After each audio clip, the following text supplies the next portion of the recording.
The story opens on a storm-ridden night, atop a darkened mansion, where the silent assassin Akira confronts a rival assassin vying for the same target. Though clearly outmatched, the other man refuses to back down and slips a hand beneath his cloak, pulling out a concealed senbon. He lunges forward, hurling the senbon straight at Akira, but to his disbelief, they pass through him like mist. The then assassin draws his sword, and the two collide in a violent dance of steel and sparks.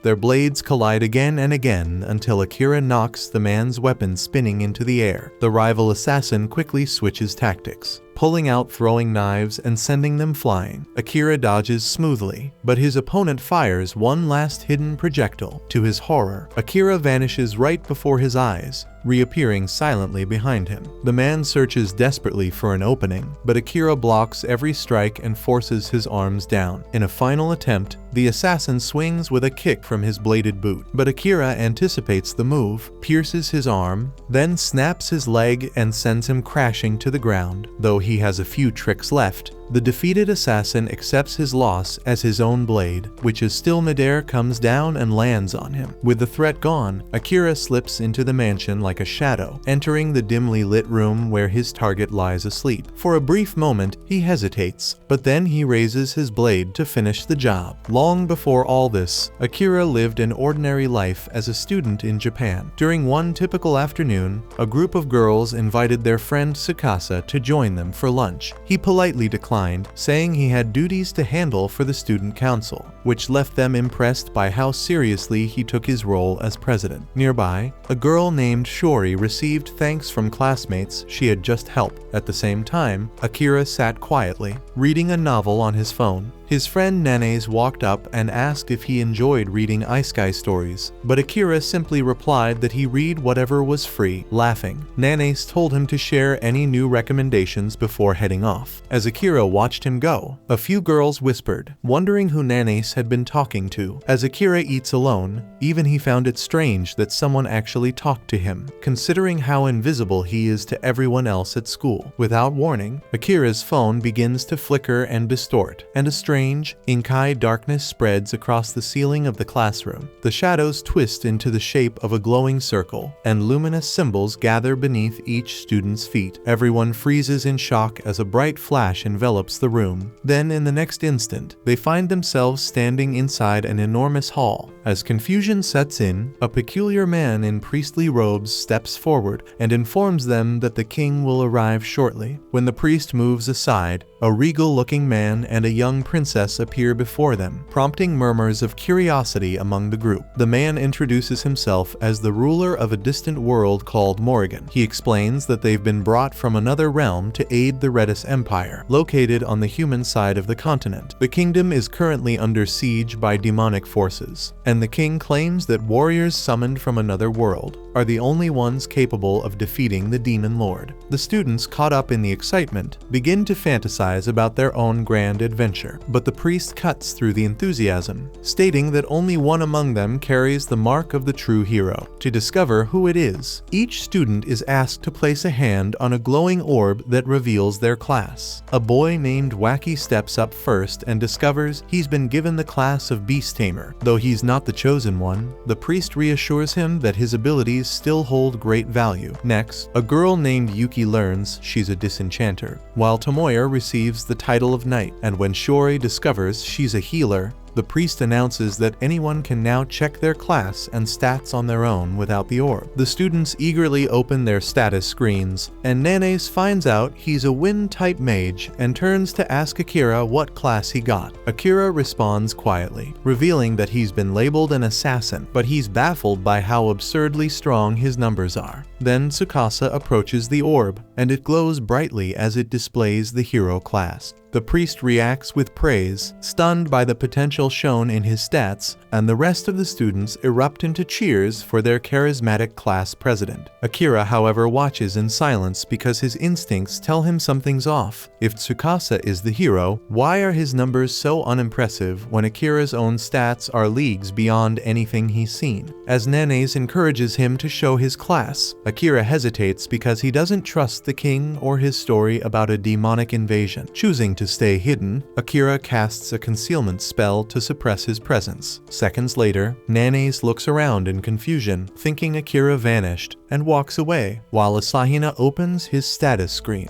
Once everyone finishes checking their abilities, the priest announces that preparations for custom gear are underway and encourages the students to get some rest in their assigned quarters. Relieved that no one uncovered his secret, Akira quietly slips in with the rest of the group, keeping himself hidden under the concealment spell. While moving through the halls, he spots a surveillance device mounted on the ceiling, and instantly realizes the king is observing their every move, so it confirms his suspicion that trusting the king would have been a mistake. But what Akira doesn't realize, however, is that a knight has been trailing him from the shadows. At night, Akira locates an unused storage room and decides it's a good place to lie low. After settling in, he sneaks back out, determined to gather information. As he surveys the city's unfamiliar skyline, he's struck by how surreal it all feels. This really is another world. He bounds effortlessly between towers, stunned by how far his enhanced abilities have taken him. Midway through his scouting, he picks up the sound of voices nearby and quickly hides himself to listen in. Inside the chamber, the princess is speaking to the king, and she refers to the summoned students as naive kids with rare powers. The king, clearly confident, tells her to move forward with their plan, so she nods and exits the room. Hidden just a few feet away, Akira narrows his eyes, wondering what exactly the king has in mind. He briefly considers ending it right there. He could kill the man before anyone noticed. The king suddenly shivers, sensing something off. But when he turns around, the room appears empty, and he returns to his work. The following morning, Akira remains under concealment. While grabbing some food, he debates whether to warn the others, but concludes they wouldn't take him seriously. Not when they're so easily convinced by the king's lies. At a nearby table, Tsukasa rises and addresses the rest of the students. He praises the king for giving them powerful gifts and insists they owe it to him to help defeat the demon threat. The group, swept up by his speech, rallies behind him with full support. Watching from a distance, Akira can't help but sigh. They've already swallowed the king's fake narrative. Later in the afternoon, the Royal Knight Commander Saren gathers the new recruits outside for their first training session. He introduces himself with pride, boasting that he serves as the kingdom's final line of defense. His companion Jills steps in to gently remind him not to get too carried away. Saren then explains that all the summoned students will undergo a month-long training program before being sent into a labyrinth to face real monsters. Understanding they lack any real battle experience, he assures them that he'll help guide them through the basics. The students cheer, excited for what's to come, while Akira remains hidden nearby, carefully studying Saren and wondering what his true motives might be. As Akira steps away to search for more clues, Saren leaves the students under Jill's care and slips off the training grounds. Akira then makes his way toward a fountain, only to be startled when Saren suddenly calls out to him. Alarmed, Akira wonders if his conceal ability has a hidden time limit, but Saren assures him the magic is still active. It just doesn't work on him. The knight explains that he possesses mystic eyes, a rare trait that lets him perceive thermal energy, allowing him to detect living bodies even through invisibility. Akira instinctively reaches for his blade, uncertain whether Saren is friend or foe, but the commander quickly adds that he has no intention of revealing Akira's secret. Though Akira knows the knight serves the crown, he still isn't sure if he should place any faith in him. However, Saren insists that he's not working on the king's orders this time because he has his own reasons. Then he makes a request: keep this encounter between the two of them. After a moment of hesitation, Akira decided to give the man a chance. They take a seat nearby, and Akira tells him that he's interested in reading the king's archives to better understand this world. Saren asks what level Akira's concealment skill is, and Akira replies that it's already maxed. Everything else, however, is still at level 1, and he admits he doesn't know how to improve them. Saren raises an eyebrow, then chuckles, saying the library probably wouldn't help much anyway, so he offers to train Akira himself. The thought of growing stronger and uncovering the secrets of this world world excites Akira, but even with that, he still longs to return to his home and see his family again. Saren agrees with that goal, but reminds him that until he finds a way back, he'll need strength to survive. Feeling guilty about receiving help without offering anything in return, Akira asks how he can repay the favor. Saren smiles and tells him to share stories from his homeland in exchange. Then, as the knight extends his hand, Akira shakes it, smiling back and introducing himself properly as a show of respect. From that day forward, they begin training together, and Akira learns that aside from humans and demons, this world is also home to elves and beast-kin. He puts Akira through rigorous drills, explaining that job levels rise only by defeating monsters, but skills can be sharpened with regular practice. As they train day after day, Saren becomes more and more fascinated by Akira's tales of Earth. Listening to his own descriptions of smartphones, planes, and crowded cities, Akira realizes just how much he once took his old world for granted, and how strange it feels to miss it now. Sometime later, Saren is sitting in a quiet room with Jills, who curiously asks why he's been spending so much time with Akira. Saren simply replies that Akira's stories about his home world were too entertaining to pass up, and Jills admits he finds them fascinating as well. But when Saren casually mentions that Akira possesses the true hero class and a max-level concealment ability, Jills freezes in shock because only the very first hero in their history had a maxed-out skill like that. Moments later, Akira approaches the room, and Jills politely excuses himself, leaving the two alone. Akira then hands Saren a book he took from the Royal Archive. Noting that it contains some sensitive material, Saren confirms that the book outlines plans to overthrow the king, and explains that he wrote it himself and disguised it as a harmless cookbook, knowing Akira would eventually uncover it. Saren admits openly that the king is a corrupt man who's trying to reshape the world for his own twisted gain. Akira recalls the king's selection program and quietly reflects. Saren then adds that many within the royal knights have doubts about the king's rule. Akira then guesses that they intend to remove him with as little bloodshed as possible, and Saren confirms that. Akira mentions that with his current skill set, eliminating the king wouldn't be difficult, and he had slipped into the royal study on the first day without raising any alarms. But when the opportunity came, he couldn't bring himself to do it. Saren responds calmly, saying that having the assassin class doesn't mean he's obligated to take lives. So Akira quietly reflects that he wouldn't want his family to ever learn he'd become a killer. Saren agrees wholeheartedly, and Akira begins to question why someone like Saren would put so much faith in him. So Saren answers that it's because Akira has shown clarity and instinct, like when he refused to blindly trust the king's story from the start. That single decision, in Saren's eyes, proved that Akira thinks for himself, trusts his instincts, and doesn't get swayed easily. The room falls quiet for a moment, and Akira finally speaks up softly and says that he's not used to praise,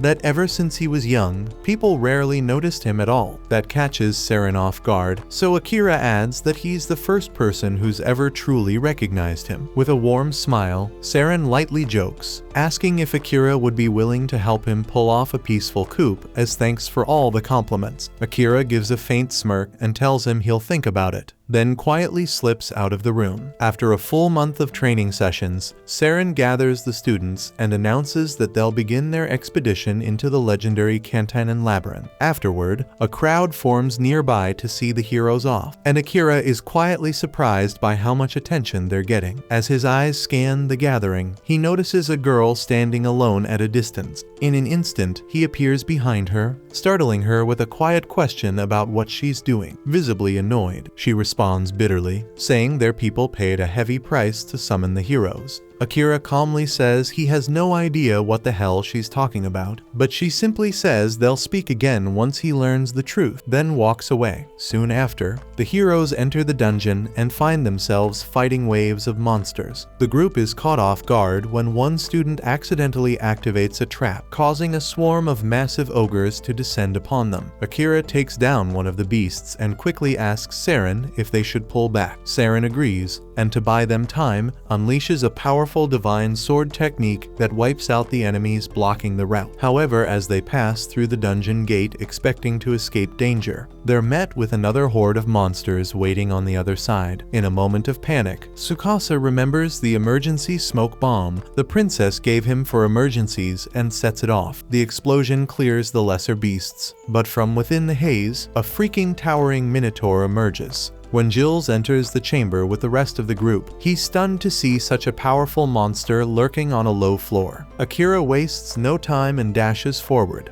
dodges a massive strike, and climbs onto the Minotaur's back. He slashes, but his weapon snaps in half against the creature's dense hide. Alarmed, Akira leaps off to avoid a counterattack and rushes back toward Tsukasa, who's barely able to stand. Overwhelmed with guilt, Tsukasa mutters that he's useless, but Akira tells him that heroes aren't meant to carry the burden alone. He reminds him that every student here has been training too, and that it's time to let others fight alongside him. But Tsukasa's breathing quickens, and he begins to panic, consumed by fear and doubt. Noticing something off, Akira asks the party's disenchanter to step in. She steps forward, activates her spell, removing a dark curse that had been feeding Tsukasa's fear, and as soon as it's lifted, Tsukasa regains clarity. With Tsukasa stabilized, Akira turns to Saren and asks if it's time to use the technique they discussed. Saren gives a firm nod and launches a flash of lightning that crashes into the Minotaur, stunning the beast in front of the awestruck students. Seizing the moment,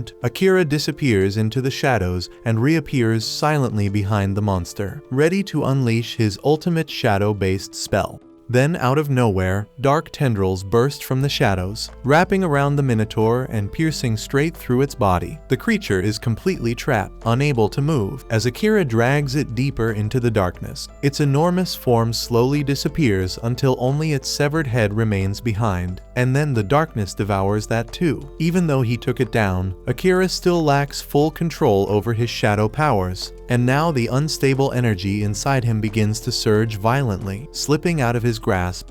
Luckily, Saren rushes in and helps stabilize him, coaching Akira through the process until he's able to calm his mind and retract the tendrils. Once the danger has passed, the group returns to the castle. There, Saren commends Akira for completing the mission. It was because of him that everyone returned safely, but while the shadow technique is undeniably powerful, it puts a heavy strain on the body, so Saren warns him not to use it unless truly vital. To acknowledge his efforts, Saren hands Akira a gift, a katana. He explains that the blade was originally forged by the very first summoned hero centuries ago. Akira thanks him for the weapon, but he's curious why give such a legendary blade to him instead of the kingdom's current hero Tsukasa. So Saren replies that Tsukasa already possesses the holy sword meant for battle. Besides, the king would definitely become suspicious if he saw Tsukasa carrying this one, especially since Saren technically stole it from the royal vault. Akira gets the picture and accepts the weapon, quietly thinking it's amazing that he now wields the same sword used by the original hero. But that thought leads him back to the unresolved issue with Tsukasa, though they had managed to confirm that he was under a curse and had partially alleviated it with a disenchantment spell. The root of the affliction still remained, so Akira intends to get to the bottom of it. At night, he sneaks into the princess's chambers and finds her mid-ritual, enhancing the curse on Tsukasa with a glowing crystal, her magic steadily transforming him into a mindless puppet. Without hesitation, Akira slices the crystal clean in half, disrupting the spell. That should neutralize the curse at least for now, but Akira isn't finished. With his blade drawn, he places it at the princess's throat and demands to know why she is doing this shit. Her response is cold and mechanical. She claims she's acting for the king's sake, but as Akira looks closer, he realizes something chilling. There's no emotion in her eyes, no will, no intent. She isn't choosing this path, and she's just another victim under someone else's control. Killing her wouldn't make sense, not like this. So without another word, Akira lowers his sword and silently walks away. Still, Akira probably should have finished her off, because the moment he leaves, the princess walks over to her closet, revealing a hidden stash of cursed crystals, one for each of his classmates, and without hesitation, she begins activating them. Not long after, Akira brings a few of the shards to Saren, hoping he might know something. The moment Saren lays eyes on them, his expression darkens. he mutters under his breath, frustrated that the king is still pursuing this madness. He tells Akira he's seen these kinds of crystals before. Then he asks if Akira made direct contact with the princess while destroying the one on Tsukasa. Akira admits he did, and he confronted her on purpose, hoping to understand her motivation. Saren shakes his head and explains that there's no real point in trying to reason with her. At this stage, she's nothing more than a tool being manipulated by the king. Still, Saren says Akira's done enough for one night and advises him to get some rest, but not at the castle because things have changed now. With Tsukasa's crystal destroyed, the princess will likely move on to targeting the rest of their classmates. The only reason Akira is safe for now is because she doesn't know who he really is. But now that she knows someone is working from the shadows, Saren's certain the castle guard will be conducting a full sweep tonight, so hiding in storerooms won't work anymore. Akira apologizes for blowing his cover without thinking through the consequences, but Saren simply smiles and tells him there's no need to be sorry. Making mistakes is just part of growing up, and it's his job, as the adult in the room, to help pick up the pieces. Akira nods, thankful to have someone like Saren in his corner. Saren chuckles and says that if Akira truly wants to repay him, then he better bring him along when he figures out how to get back to Japan. That night, Akira sleeps up in one of the trees outside the castle, but his rest is cut short by the sound of chaos echoing through the courtyard at dawn. Curious, he sneaks back to see what's going on. He spots a group of guards gathered around with a few of his classmates. Among them is Tsukasa, who lights up the second he sees Akira approaching. He looks relieved, but also deeply shaken. Akira's heart lifts for a second, happy to see that Tsukasa appears to be free from the curse, but the look on his friend's face immediately tells him something is wrong. Tsukasa runs up to him in a panic and asks where he's been. Akira casually replies that he was just resting, but asks what happened here. He was expecting something minor. Instead, his eyes fall on the scene behind the crowd, and he freezes. Commander Saren is lying motionless on the ground with a dagger buried in his heart. Akira collapses to his knees, overwhelmed by the sight of Saren's body. His voice cracks as he demands to know who could have done something like this. But before anyone can answer, his classmates suddenly turn against him. One after another, they start accusing him of being the killer. The dagger lodged in Saren's chest looks just like the one Akira had been using the day before. It would be strong evidence, except all of them saw that same dagger shatter during the Minotaur battle, so there's no way this one could be his. Still, that doesn't stop them, and they insist Akira's behavior has always been suspicious, constantly vanishing and reappearing whenever he wants. So that's reason enough for them. Akira quickly realizes what's happening. The princess must have cursed the entire class, and the only one still acting normal is Tsukasa. He tries to speak up for Akira, saying there's no proof to accuse him of something this serious, but before he can say much more, the king arrives. With a cold, commanding tone, the king announces that Akira is guilty of high treason for assassinating Commander Saren. He gives a direct order. Akira is to be executed on the spot. Akira glances at the princess, and in that split second, he catches the faintest smirk curling at the edge of her lips, and right away, he realizes the whole thing is a setup. There's no point trying to explain anything because no one will believe him. As the guards move in with their weapons drawn, Akira activates his concealment skill, vanishing before their eyes. Furious, the king orders his men to sweep the entire castle, and he wants Akira found now. Meanwhile, Akira silently moves through the shadows and approaches Jills, one of the few people he knows he can trust. Once Jills notices him, he quietly tells Akira that the ones who really killed Saren were the king's own assassins, and now that Akira is a target, he needs to escape fast. Jills then adds that Saren had a feeling something like this might happen, so he left behind a bag of supplies just in case. Akira thanks him, grabs the supplies, and escapes the kingdom. Later that evening, the king and princess meet in secret to discuss how smoothly their plan has gone. The king admits he didn't expect it to be this easy to get rid of Saren, but thankfully, the assassins did their job cleanly. The princess informs him that the rest of the class, except Tsukasa, is now fully under her curse. The next step is to find a reason to launch a war with the Eastern nation. The king says the students will be perfect tools for that war. And as for the one who slipped away, he doubts some kid could survive alone out there. But just to be sure, he tells the princess to send the night ravens, his deadliest assassins, to track him down. At the same time, Akira had just reached the dungeon. Just like Saren once said, it's the best place to stay hidden when you're being hunted. No one in their right mind would think to check a dungeon just to chase after someone, so it should serve as a decent hideout. But food and water are scarce down here, so he'll have to be cautious. Even though Akira can cloak himself with his concealment skill, plenty of monsters still exist that rely on enhanced senses like smell and hearing. But as he continues to grow stronger and his assassin class ranks up, he'll eventually be able to erase all traces of scent, silence his steps, and even suppress body heat, making himself nearly invisible. Boss rooms appear every 10 floors, and once you're inside, the only way out is to kill the boss. It's a major gamble to enter one alone, but Akira doesn't exactly have the luxury of waiting things out.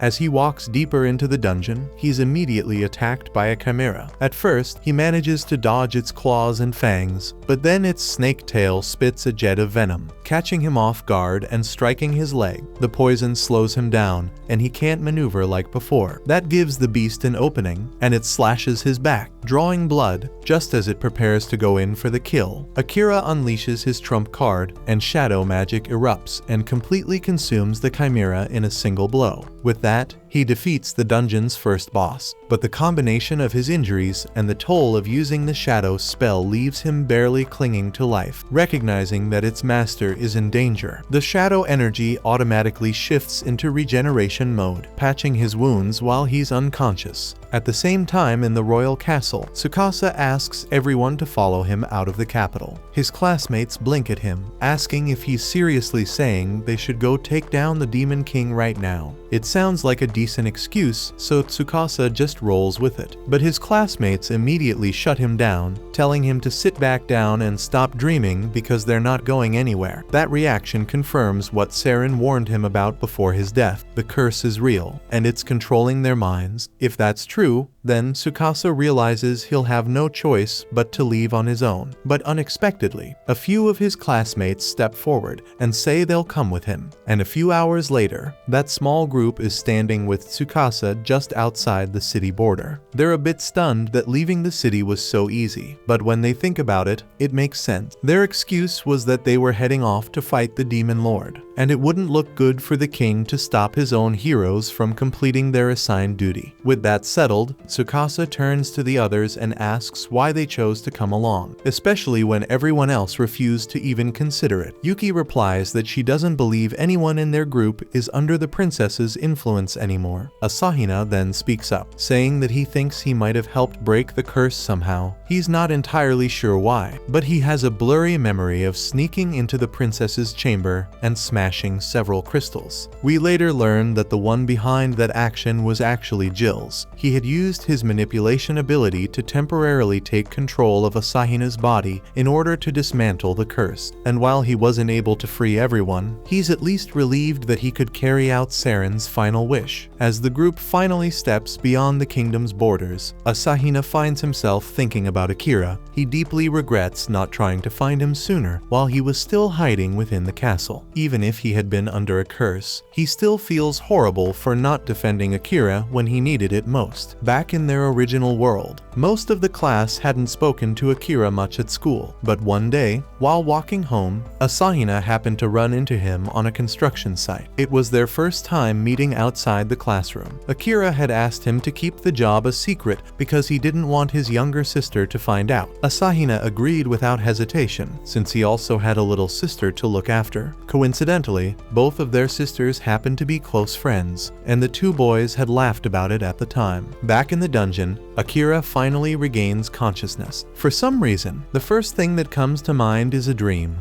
one that reminded him of the day he met Asahina, so he sincerely hopes Asahina is okay. He also finds himself thinking about his mother and sister back in Japan. But once that moment passes, something odd dawns on him. He's not in unbearable pain, Even though he clearly remembers getting slashed across the back by the chimera, he doesn't feel nearly as bad as he should. Calling up his status screen, Akira notices something surprising. His stats have improved significantly after the fight with the chimera, but what really shocks him is his HP since it's nearly full, even after the serious injuries he took. He also spots that his shadow magic has jumped to level 3, and he can't figure out how it rose so much after a single use. Still, there's no time to dwell on it right now, so he gets back on his feet and prepares to move forward. Deeper into the dungeon, Akira encounters a massive slime blocking the passage. After slicing it open, he's stunned to find a beautiful elf girl trapped inside. Thinking this is a good chance to test out one of his newly unlocked abilities, he activates World's Eye, a skill that instantly floods his mind with everything about the target's life. But there's way too much information pouring in at once, and the overload becomes unbearable. He's forced to cancel the skill partway through before his brain fries from the sheer volume of knowledge. Looking at her status, he notices her HP is dangerously low, barely at 2%. Akira gently lifts her and carries her up to the 69th floor, where there's a calm water pool. He sets her down to rest and recuperate. Sometime later, she stirs awake, and Akira offers her water to help her recover. He tells her to try and get more rest, but she admits that she's too hungry to sleep.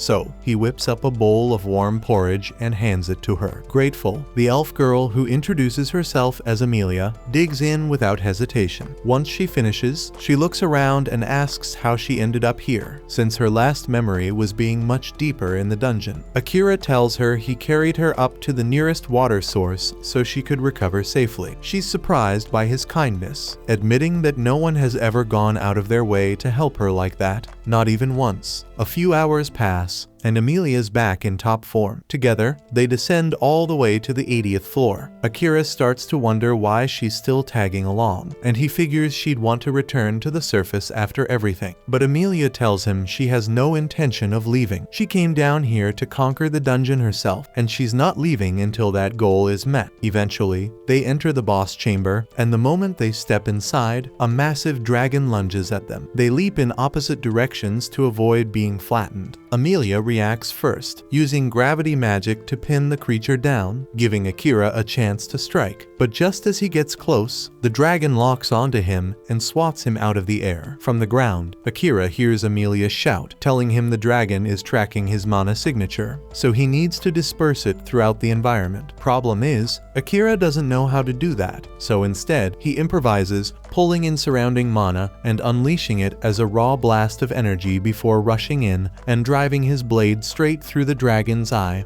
ending the battle. The dragon collapses, lifeless. But Amelia looks at Akira, baffled by what he just did. He explains that since he didn't know how to hide his own mana, he just used the ambient mana around them as a weapon instead. She stares at him in disbelief because normal people can't do that. But before she can ask how he pulled it off, the dragon's body suddenly starts to glow brightly. The dragon suddenly shifts its form, morphing into a massive blue cat, leaving both Akira and Amelia stunned by the unexpected transformation. Amelia quickly activates her World Eye ability and examines the creature, soon identifying it as a shapeshifter. That revelation explains how it was able to assume the form of a dragon. With that knowledge, everything starts to fall into place. After all, a true dragon would have been far tougher and more resistant than this oversized feline pretending to be one.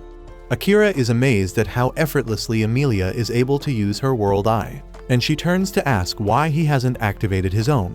He recalls the last time he tried, when it felt like his brain was about to split in half, and assumes it must be because his level isn't yet high enough to handle it safely. But Amelia disagrees and believes that the real issue is that Akira is subconsciously rejecting the skill, which is what's actually preventing him from using it properly. Right then, the black cat awakens and starts to speak. He seems annoyed that he was defeated by a mere human and an elf, especially since he had transformed into a dragon just for entertainment. Akira is stunned to hear the feline talk, but his shock seems to offend the creature.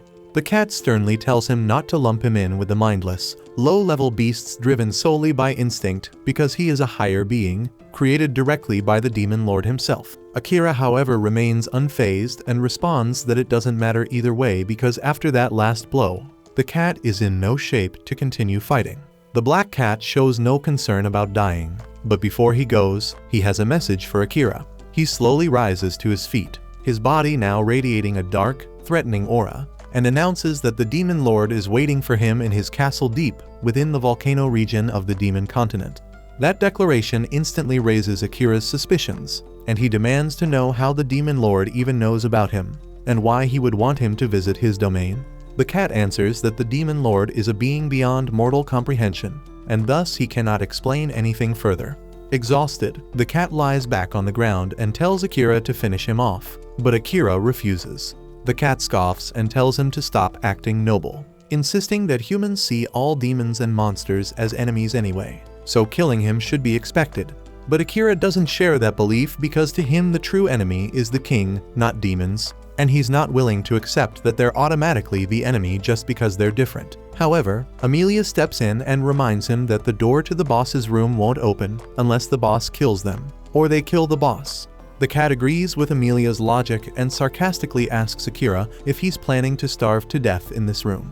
Curious, he questions why Akira refuses to kill him, and the response is both unexpected and strangely simple. Akira explains that he's a cat person, and unlike other monsters, this one can actually speak. So he's convinced there must be a workaround that allows them to leave the boss room without resorting to killing the creature. That's when Amelia recalls an alternative method. If Akira forms a contract with the black cat and accepts him as his familiar, the creature will no longer be recognized as a boss, which will cause the room's door to unlock. The black cat scoffs at the suggestion, mocking the idea by stating that only a seasoned magic user with precise mana control could ever perform such a ritual, and he doubts Akira has the capability. Amelia disagrees and reveals that Akira has already surpassed the minimum requirement for the ritual, and she reminds the cat of how Akira previously separated his mana from his body in order to disorient him. An advanced maneuver only the first hero has ever pulled off. She believes Akira is more than capable of completing the ritual, although she admits she can't guarantee his success. Akira then asks what happens if he fails, and the black cat warns that either one of them will die, or in the worst case, both of their lives may be lost. Despite the risk, Akira is ready to go through with it, though the cat remains confused as to why he would even take such a gamble. With a resigned tone, the cat tells him to go ahead, claiming he no longer cares whether he lives or dies. That cavalier attitude irritates Akira, who snaps back at the cat's indifference toward life, but the feline calmly replies that continuing to live holds no meaning for him anymore. Akira decides to address that mindset later, but for now he turns to Amelia and asks how to begin the ritual. She explains that the first step is to give the cat a new name. After a moment of thought, Akira names him Night, inspired by the cat's dark fur that reminds him of the night sky. The cat remains silent, showing no reaction to the name, so Akira proceeds to the next step, infusing mana directly into Night's paw. Amelia warns that once the mana transfer begins, there's no turning back. If Akira loses control during the process, it could very well cost him his life. But Akira doesn't hesitate, and he's confident in his ability to succeed. The moment he begins pouring mana into the cat's paw, he's hit by a sudden and overwhelming wave of energy. He quickly realizes that this surge is the power housed within the cat, but before he can steady himself, his vision shifts violently, and he finds himself plummeting toward a city engulfed in flames. Horrified, Akira watches the terrifying scene unfold, and amidst the chaos, he sees Night mercilessly tearing through the city, slaughtering anyone who tries to flee. Akira attempts to stop him, but Night launches an attack with a torrent of dark mana that strikes Akira with devastating force. As Akira pulls himself back up, Night urges him to stop hesitating and just end it, saying it's the only way he'll be able to leave this place alive. But even then, Akira still can't bring himself to strike the cat. Seeing this, Night launches another assault, slashing him hard with his powerful claws. The pain Akira suffers inside the dream world begins to affect his real body too, and at last, he makes the decision to fight back. He hurls his dagger at Night, but the cat bats it aside with ease, then starts channeling his dark energy to end the battle swiftly. Akira charges forward, but instead of landing a blow, he deliberately takes the hit, allowing Night's claws to pierce straight through him. The black cat stares at him stunned, and asks in disbelief what the hell he is trying to do. Akira responds calmly, saying he still refuses to kill him, and that deep down, he knows Night doesn't want to hurt anyone either. Night scoffs, reminding him that he's still a monster. Even if he has intelligence, his instincts constantly scream at him to destroy anything that stands in his way. But Akira sees through that facade, and he knows that Knight is exhausted from the endless cycle of killing, and he tells him that he no longer has to fight those urges alone. Gripping his claws tightly, Akira makes a quiet vow to watch over him, to be by his side, and ensure he never has to go through something like this again. Slowly, the oppressive dream world starts to fade away, and as Knight begins to place his trust in Akira, his monstrous form diminishes into that of a small, ordinary black cat, resting peacefully in Akira's arms. The sun rises within the dream, casting its golden light as a symbol of the inner peace Knight is beginning to feel. With that, Akira emerges from the dream world, and realizing that the pact ritual succeeded, he reaches out to touch Knight and confirm it. A radiant golden mark appears on the back of his hand, and at the same time, the red sigil on Knight's forehead shifts into gold as well. Amelia explains that this is the seal of a successful pact, and their souls have now been spiritually connected. Knight awakens too, gazing up at Akira and expressing his curiosity to see just how far his new master will go. With quiet resolve, he accepts Akira as his master and solemnly pledges his loyalty and life to his service. Amelia steps forward and introduces herself, and Knight, recognizing her as his master's companion, offers her his respect as well. At that moment, a magic circle begins to glow on the ground, signaling that the boss has officially been defeated, yet Akira appears lost in thought. He says he'd prefer to move on to the next floor, but Knight is still badly wounded. Knight reassures him, explaining that the door will remain open until they decide to use it, so there's no need to rush. He opts to take some time to heal, and Amelia suggests that this might be the perfect opportunity for all of them to get to know each other better. Knight immediately agrees, and Akira can't help but be a little surprised by just how fast his new companion's personality flipped. Meanwhile, Tsukasa and his group arrive in a nation established by a hero, who like them was summoned from Earth. They're stunned to find that the entire country mirrors the appearance of historical Japan. The surroundings feel oddly nostalgic, and for the first time in a while, they start to relax before sitting down to discuss their next steps. Tsukasa brings up the most immediate concern, their finances, pointing out that they're only a month away from running out of money and being left without a place to stay. One of the guys suggests they become adventurers, saying it's the most suitable occupation for people like them. Tsukasa agrees and then shifts the conversation to their next priority, gathering information. He proposes they seek out someone well-versed in the ways of this world and also dig through books that might contain useful knowledge. Another member of the group sighs, hoping there's a book somewhere that explains how to return to Earth. But Tsukasa believes their best chance lies in defeating the Demon Lord. He explains that only the king and the princess might know how to send them back, and despite their cruel and manipulative nature, the only way to earn their cooperation is by taking down the Demon Lord. He firmly states that once they've secured enough money and intel, their next destination will be the Demon Continent. But Asahina doesn't agree with that plan. He argues that they should first reunite with Akira before heading off, because his instincts tell him that Akira's power is advancing at a pace far beyond anyone else's, and they'll need him if they hope to succeed. Some members side with Asahina, while others remain suspicious, still thinking he may have been responsible for Commander Saren's death. The disagreement quickly escalates into a small argument, but the girls step in and try to calm everyone down. They turn to Tsukasa, asking for his judgment on the matter, since as the leader he gets the final say. Tsukasa sides with Asahina, admitting that he too believes Akira is already stronger than all of them, but he also doubts whether they'll actually be able to work with him. He explains that Akira has always kept his distance from others, and even now, he doesn't remember Tsukasa, despite the fact that they've been classmates since kindergarten. The group is stunned by that revelation, and even Asahina agrees that Akira isn't exactly the type to play well with a team. Tsukasa explains that according to the old legend, only the holy sword wielded by the chosen hero has the power to defeat the Demon Lord, meaning he must grow strong enough to fulfill that role. He believes that even if they do find Akira, he likely won't agree to join forces with them if they're still too weak. That's why Tsukasa decides it's best to stay in this country for now, giving everyone time to train and grow stronger before attempting to reunite with him. Meanwhile, Amelia opens up to Akira and Knight, sharing the story of her past. She reveals that her own sister forced her out of their homeland, and the soldiers who once served under her became relentless in their pursuit to kill her. Eventually, they cornered her near a cliff, and in a desperate move, she used her gravity magic to plunge into the river below, which carried her far away to safety. But she was badly injured and utterly exhausted. and that's when a black slime appeared and swallowed her whole. The next thing she remembered was waking up inside the dungeon, moments after Akira had rescued her. Akira feels sympathy after hearing her story, but Knight picks up on a few strange details. He points out that slimes typically don't devour people, and even if one had swallowed Amelia, she would have been digested long before Akira found her. Amelia admits that she doesn't fully understand it either, but she's thankful to that slime regardless, because it somehow brought her to Akira.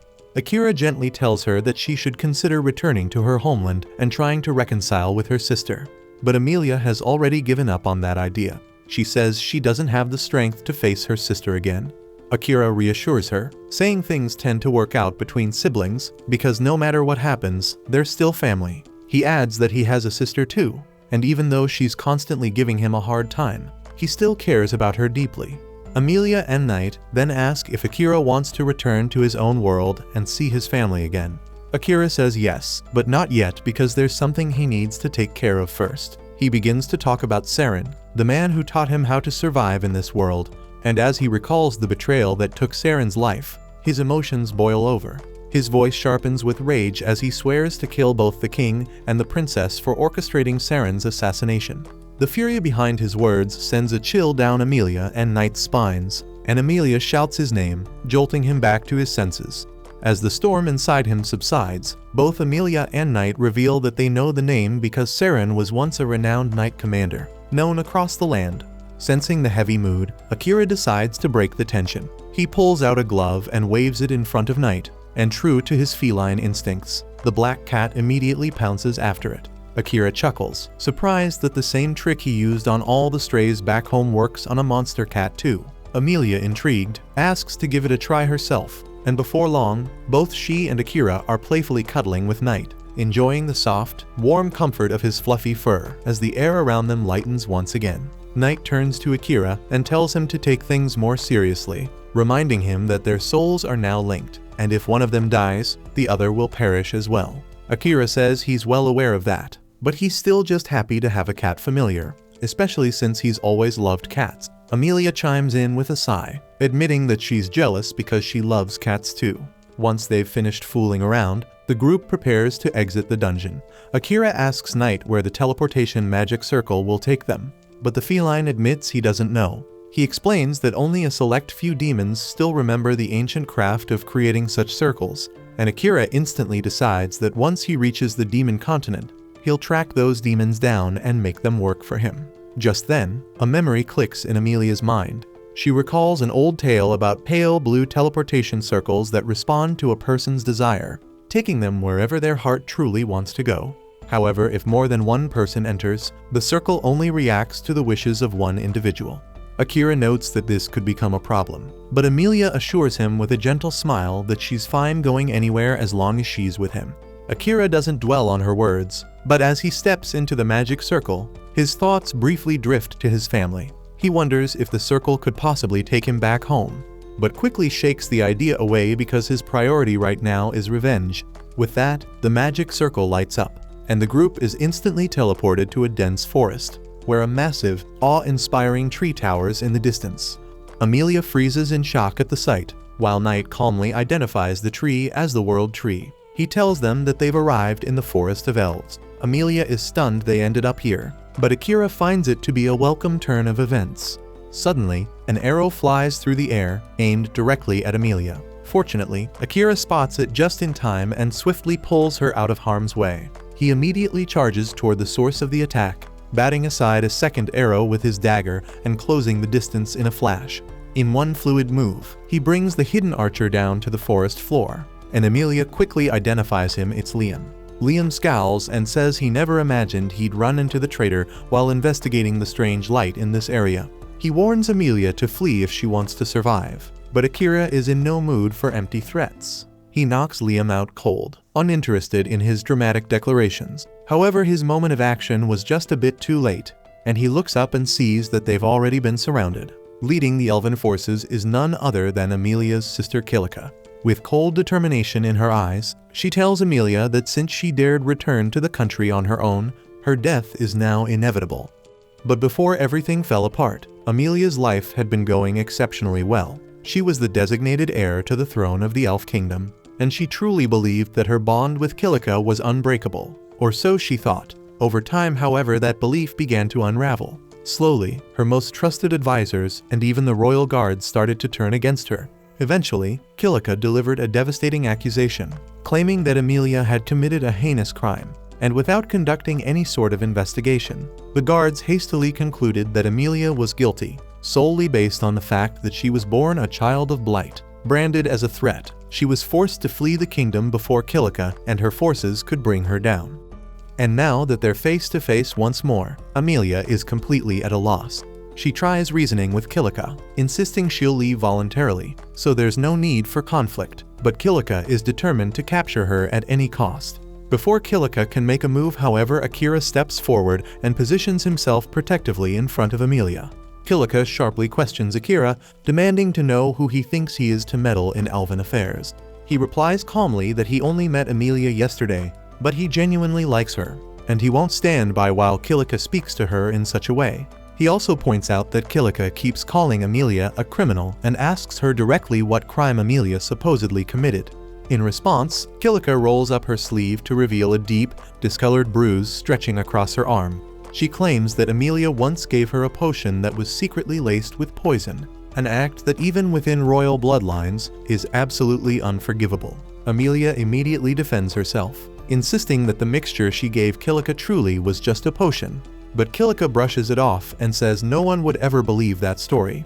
She then steps closer to Akira and stares directly into his eyes. Sensing Kilika's intention, Amelia quickly warns Akira to back away, but it's already too late. Kilika lets out a smug laugh and announces that her mesmerize ability is already in effect, meaning Akira is now under her spell, and as far as she's concerned, Amelia has officially lost her only ally. Kilika fully expects to see Amelia crumble with despair, but instead what she sees in her sister's eyes is pure fury. Amelia shouts at Kilika to break the spell and apologize to Akira because he deserves the freedom to choose who he wants to love. This sudden outburst catches Kilika completely off guard because she had always viewed Amelia as weak and timid, but right now, she looks like she's ready to tear someone apart. Right then, Akira steps forward and calmly tells Amelia to relax, assuring her that he's not under the influence of any spell. That's because mental type abilities like mesmerize only work on individuals who are significantly weaker than the caster. Kilika scoffs, refusing to believe that someone she considers a lowborn like Akira could possibly be stronger than her. But he couldn't care less about her opinion of him. What does matter to him, however, is how people view Amelia. So he firmly tells Kilika that she needs to retract the false accusations she made against her. Kilika demands to know what makes him so sure the accusations are false, and Akira responds by saying he's confident that Amelia would never resort to something as disgraceful as poisoning her own sister. Realizing there's no persuading Akira to hand Amelia over, Kilika abruptly commands her guards to execute him on the spot. But before any of them can make a move, the king of the elf nation appears unexpectedly and orders everyone to lower their weapons immediately. Kilika is stunned to see him, since he was supposed to be away on an extended inspection for several more months. But the king explains that something urgent came up, prompting his early return. He then demands an explanation for what Kilika is doing out here. But before she can respond, all the guards quickly speak up in her defense, claiming she's done nothing wrong. The king immediately suspects that she must have used her mesmerize ability to manipulate the guards, so he commands her to release them from her control at once. Then, without hesitation, he walks over to Amelia and offers her a heartfelt apology. He doesn't know exactly what her sister has put her through, but he assures her that Kilika will be held accountable for her actions. After that, he turns to Akira and sternly instructs him to leave immediately, stating that there's no valid reason for a human to be trespassing on elven territory. Amelia steps in to defend Akira, explaining to her father that he's the one who saved her and brought her home safely. And while the king acknowledges that he is thankful for Akira's role in returning Amelia, his disdain for humans remains unchanged, so he insists that Akira leave regardless. In that case, Amelia declares that she'll leave too, but the king becomes furious and refuses to allow it since Amelia is the only one he fully trusts to succeed him as ruler of the kingdom, and he won't stand by and let her walk away. Still, Akira steps in and reminds him that it's not his decision to make, it's Amelia's. The king firmly tells Akira to stay out of the matter, insisting it doesn't concern him, but Akira isn't one of the king's subjects, so he sees no reason to follow that command.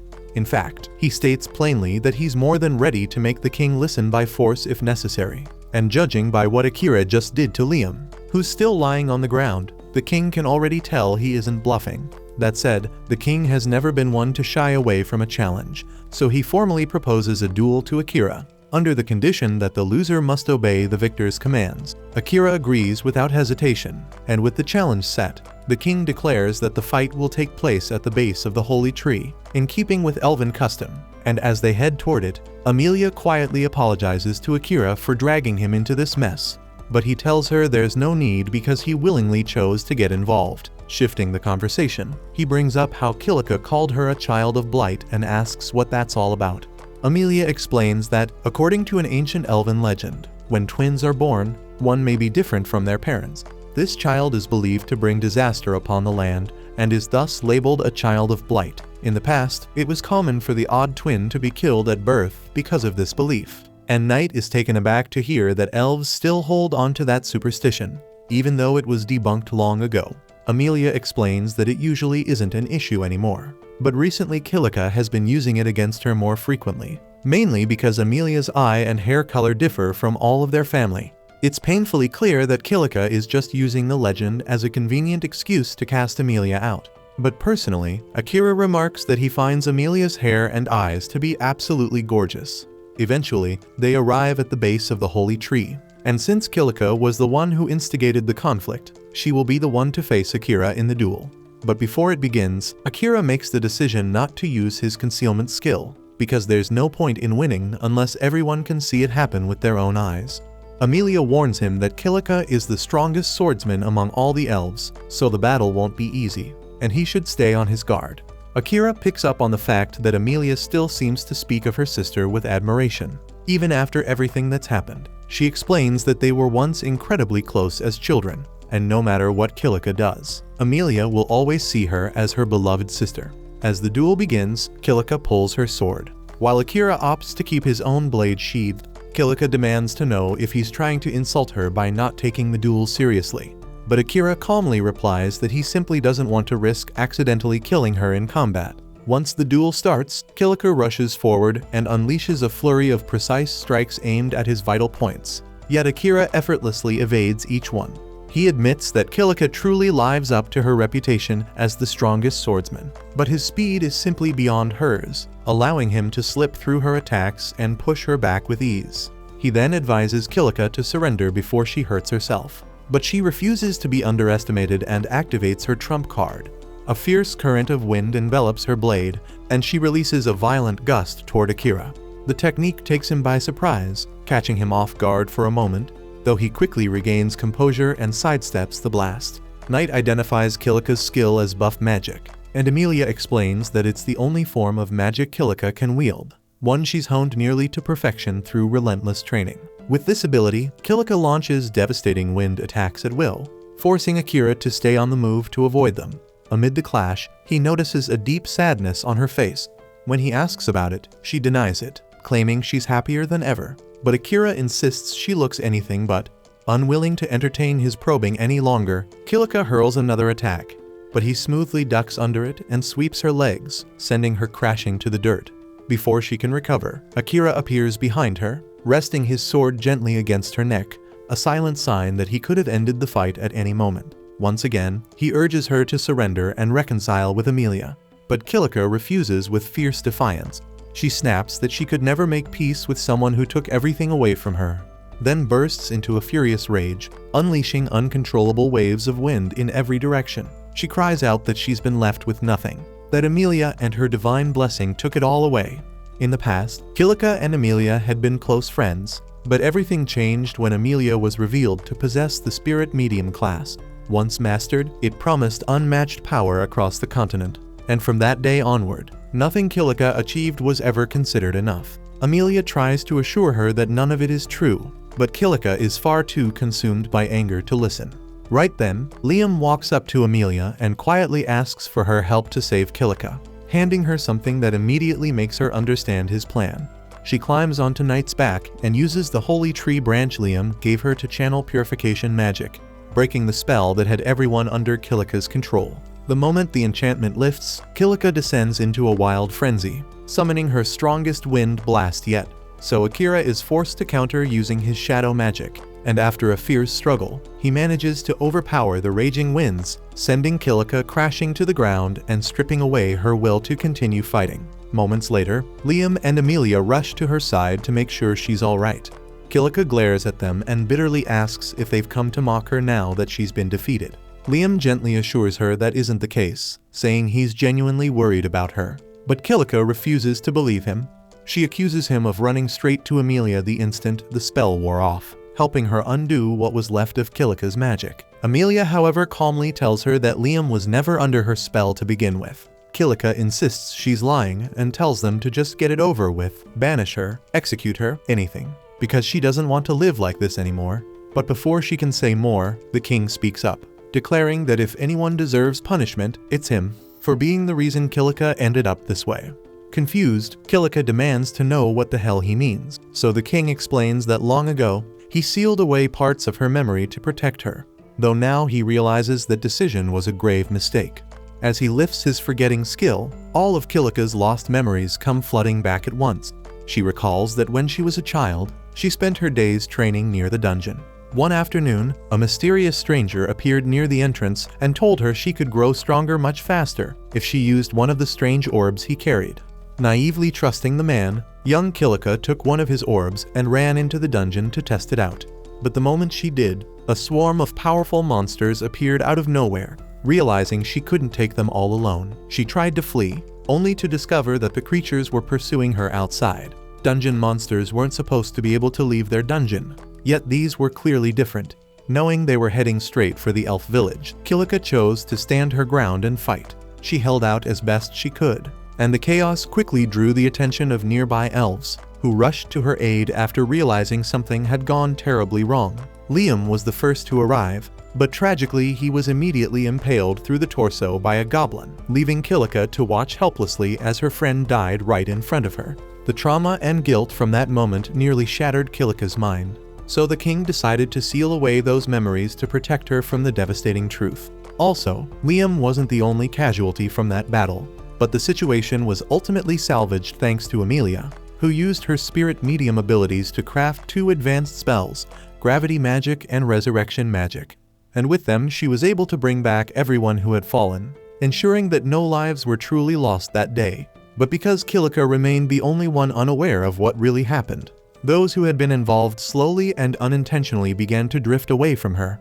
So Kilika misinterpreted their distance, assumed they had lost interest in her simply because she wasn't a spirit medium like her sister. Overcome by the truth, Kilika collapses in tears, heartbroken that she ended up turning her own sister into an enemy over nothing more than a freaking painful misunderstanding. But Amelia gently tells her that's not true because no matter what happened, she could never bring herself to truly hate Kilika. Kilika knows she has a lot of making up to do for the pain she caused her sister, but Amelia reminds her that in the end, they are still family, and in her heart, nothing will ever change that shit. Later that night, a grand feast is held to celebrate Kilika's change of heart. The king personally thanks Akira for helping bring peace back to their family. As promised, he gives Amelia the freedom to decide her own future, even if that means she chooses to leave on a journey with Akira.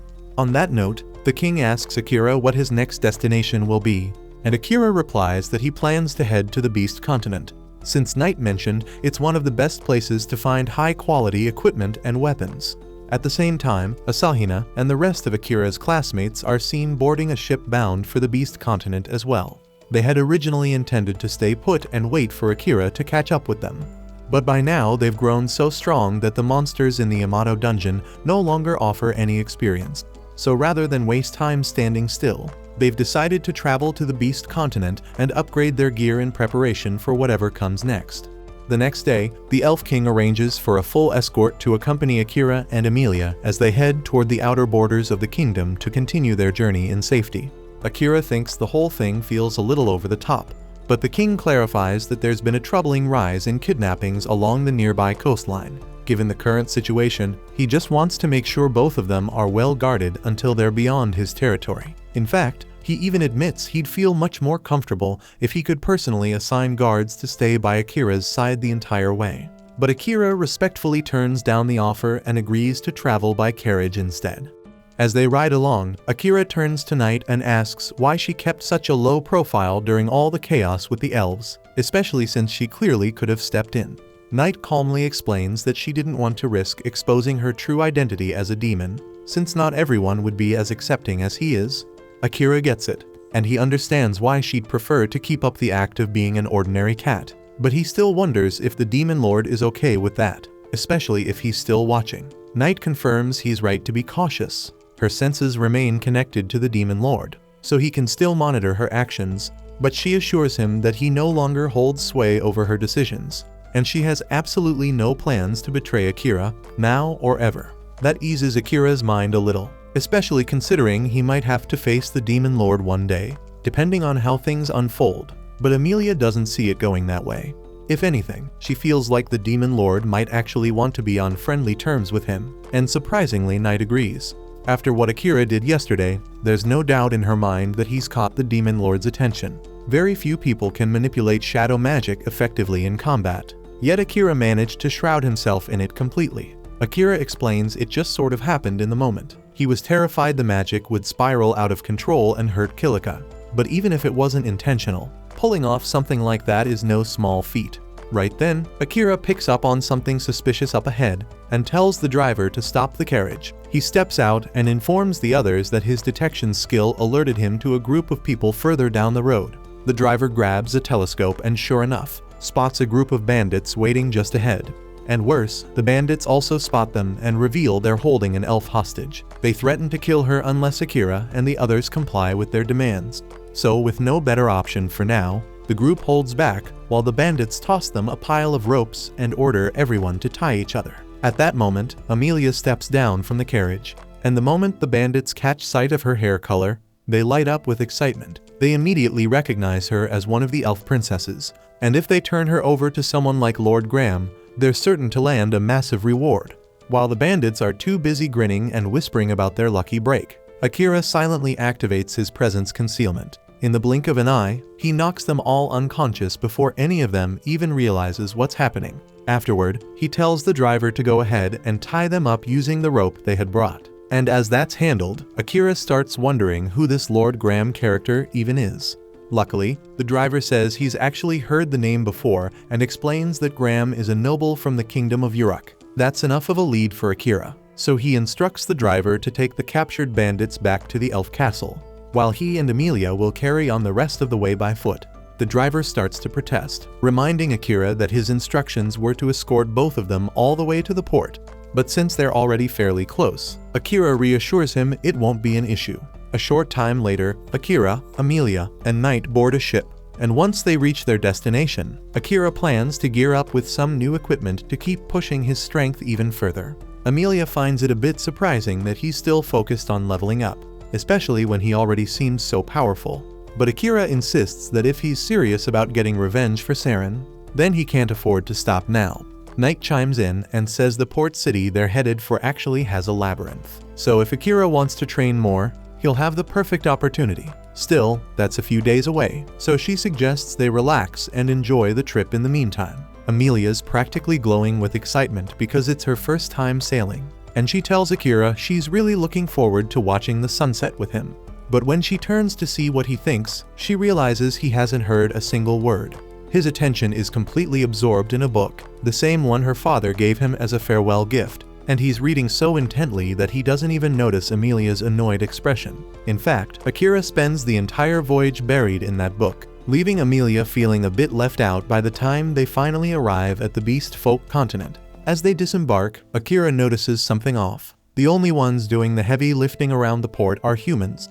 That immediately strikes him as strange, but before he can dwell on it for too long, a group of beastmen steps forward and blocks their path, demanding that he leave Amelia behind and get lost. It doesn't take long for Akira to realize what's going on, and the beast folk here clearly have a low opinion of humans, and this could easily spiral into something messy. So without wasting time, he calmly asks Amelia to stay back and let him handle it. Akira starts walking straight toward the beastmen, and they immediately burst into laughter, mocking him outright. After all, there's no way a scrawny human could possibly pose a threat to their kind. But instead of using brute force, even though he could easily wipe the floor with them, Akira takes the smarter route and casts a shadow spell that temporarily blinds them. With that handled, he calmly leads Amelia past the stunned group. As they make their way into town, Akira picks up on the fact that a lot of people are staring, and it doesn't seem aimed at them, but at Night. So she explains it's because cats are feared and looked down on in this region. That evening, after checking into a hotel and enjoying a filling dinner, Akira suggests they call it a night. The room has 2 beds, but with a flustered look, Amelia notes that the beds are so large, the 2 of them could easily share one. The comment catches Akira completely off guard, and while he's still processing it, Night, fully aware of what Amelia is trying to pull, decides to make herself scarce to give them some privacy. Akira tries calling her back, but she's already disappeared. Then Amelia casually announces that she's going to shower, leaving him frozen, unsure how to react. Then when Amelia comes back dressed in a nightgown, she finds Akira already in bed, employing the highly advanced technique of pretending to be asleep. Figuring he must be tired from the day's events, she lets it slide, puts her plans on hold, and slips into bed beside him to get some rest. The following day, Night returns to the room, and upon seeing Akira and Amelia lying in the same bed, jumps to conclusions and assumes they must have gotten a little cozy after all. But she brushes it aside and reminds them they've got company arriving soon, so they should probably get dressed. Not long after, there's a knock at the door. Akira tells the guest to come in, and a man named Crow steps inside. Night introduces him as the top blacksmith on the entire continent, adding that she met with him last night to ask for a favor. Normally, Crow wouldn't take on random requests like this, but when the infamous nightmare of Adlia asks in person, even he couldn't turn her down. That title catches Amelia off guard, and she wonders what Crow meant by calling Night that. But there's no time to ask, as Crow immediately requests Akira's weapon so he can take a look. After examining it briefly, he notes that the weapon's clearly been overused, likely in a labyrinth, and has taken quite a beating. And Amelia is stunned that he could figure all that out just from a quick glance. Akira asks if Crow will be able to repair the weapon, and Crow replies that with the right materials and a proper budget, it should definitely be doable. Akira also inquires about the possibility of crafting around 20 throwable assassin knives, but Crow looks taken aback upon realizing Akira is actually an assassin. After regaining his composure, he tells Akira that he likely lacks the experience to properly handle weapons made by someone like him. Amelia immediately takes offense to what sounds like an insult toward Akira's skill, but Akira can't exactly argue with the assessment. Night steps in and tells Amelia to let it go, because while Crow may be a blacksmith now, he used to be part of the hero's party, and when it comes to battle experience, he definitely knows his stuff. Even though Crow stands by what he said about Akira's lack of experience, he still agrees to take on the job of forging the weapons Akira requested. He scribbles down a detailed list of the materials Akira will need to gather for the job, and in the meantime, he says he'll be holding onto Akira's sword to keep it from getting damaged any further. Crow claiming the sword comes as a bit of a surprise, but Night assures Akira that his weapon is in good hands, and there's no one better than Crow when it comes to this craft. Akira trusts Night's judgment, but that doesn't change the fact that he has no idea where to even start looking for all the materials listed. Night explains that the fastest way to find them is by exploring the city's labyrinth, and as a bonus, it would give Akira a great opportunity to level up, which makes the plan sound perfect to him. The labyrinth is located near the center of the city, but getting access depends on a person's adventurer rank. Akira doesn't think that's going to be much of a roadblock, so he starts putting together a game plan for the hunt.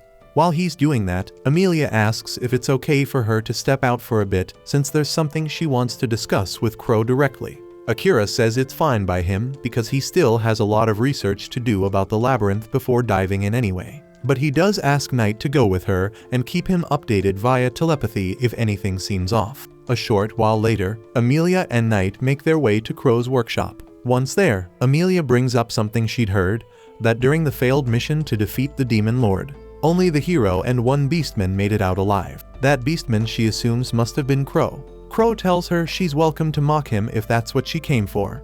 But that wasn't Amelia's intent at all. She believes Crow survived because he was strong, and that's why she wants to ask him to teach her how to fight. Crow turns her down immediately, saying he made a decision long ago to never take on another apprentice.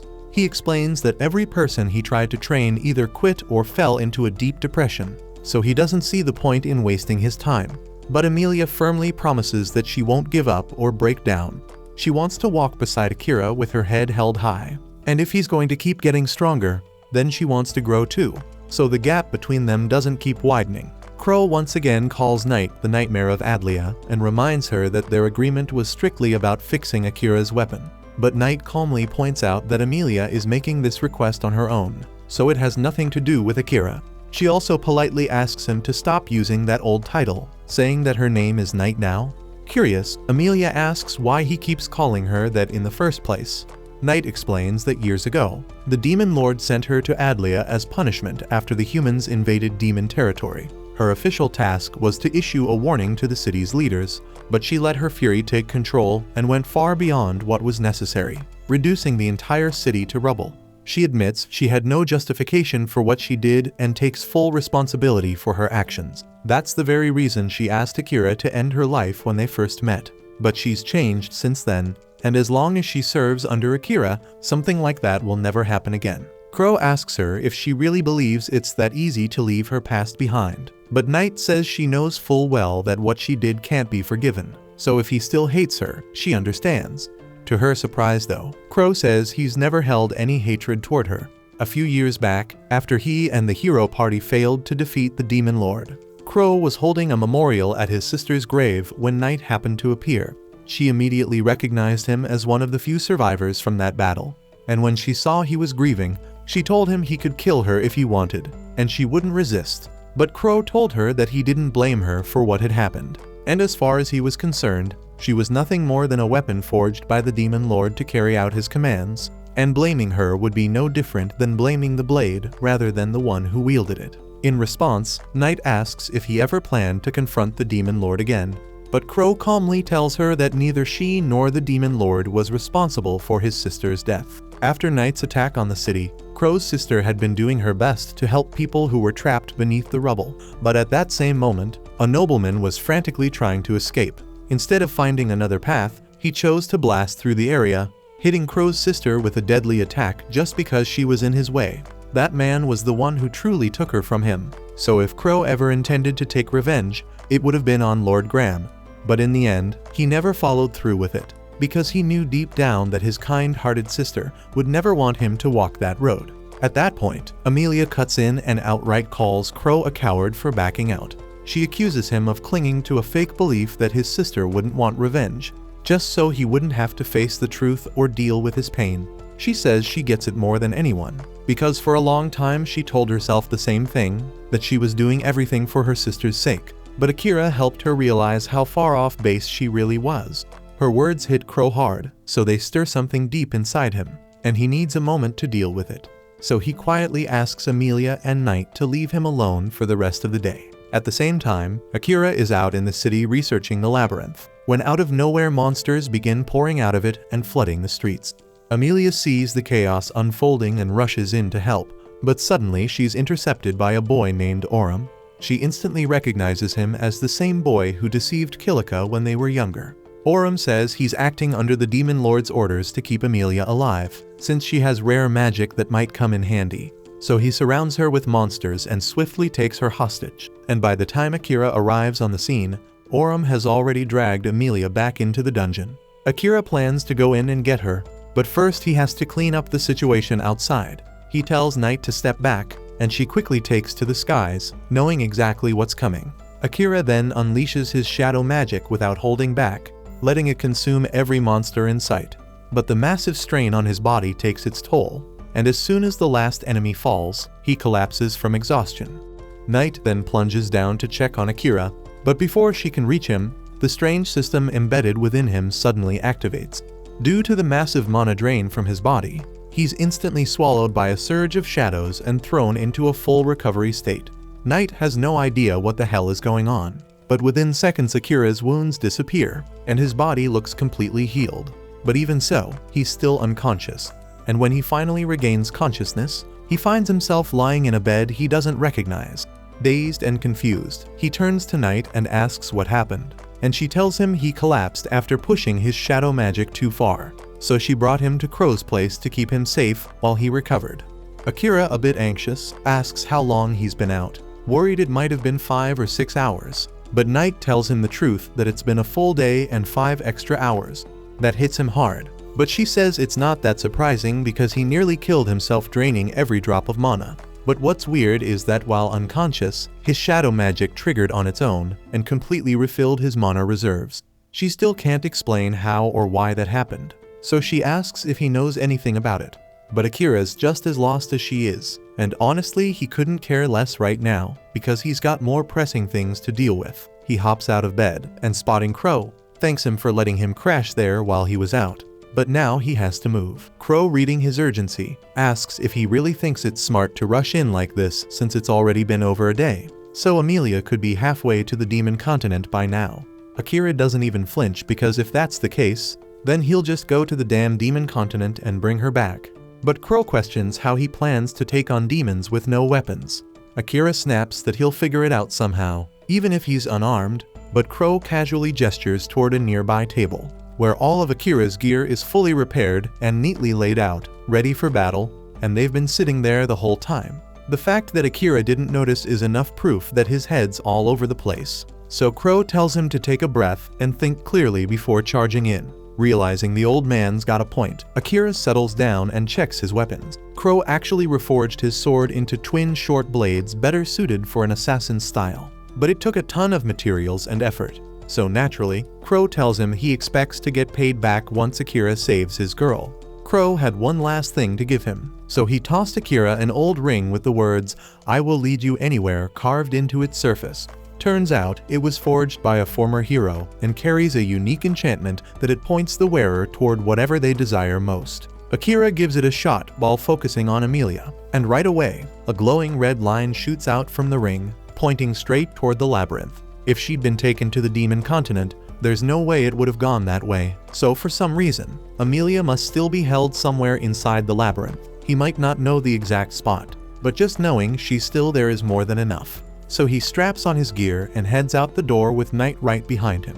On the way there, Knight quietly asks him not to pull any reckless crap like he did before. Akira apologizes, realizing he completely forgot that if he dies, she dies too. So he should have thought about that before pulling such a dangerous move, and he promises to be more careful moving forward. At the same time, deep inside the labyrinth, Amelia is lying across some broken pillars, and Aurum watches her with a satisfied grin since things have gone just the way he wanted.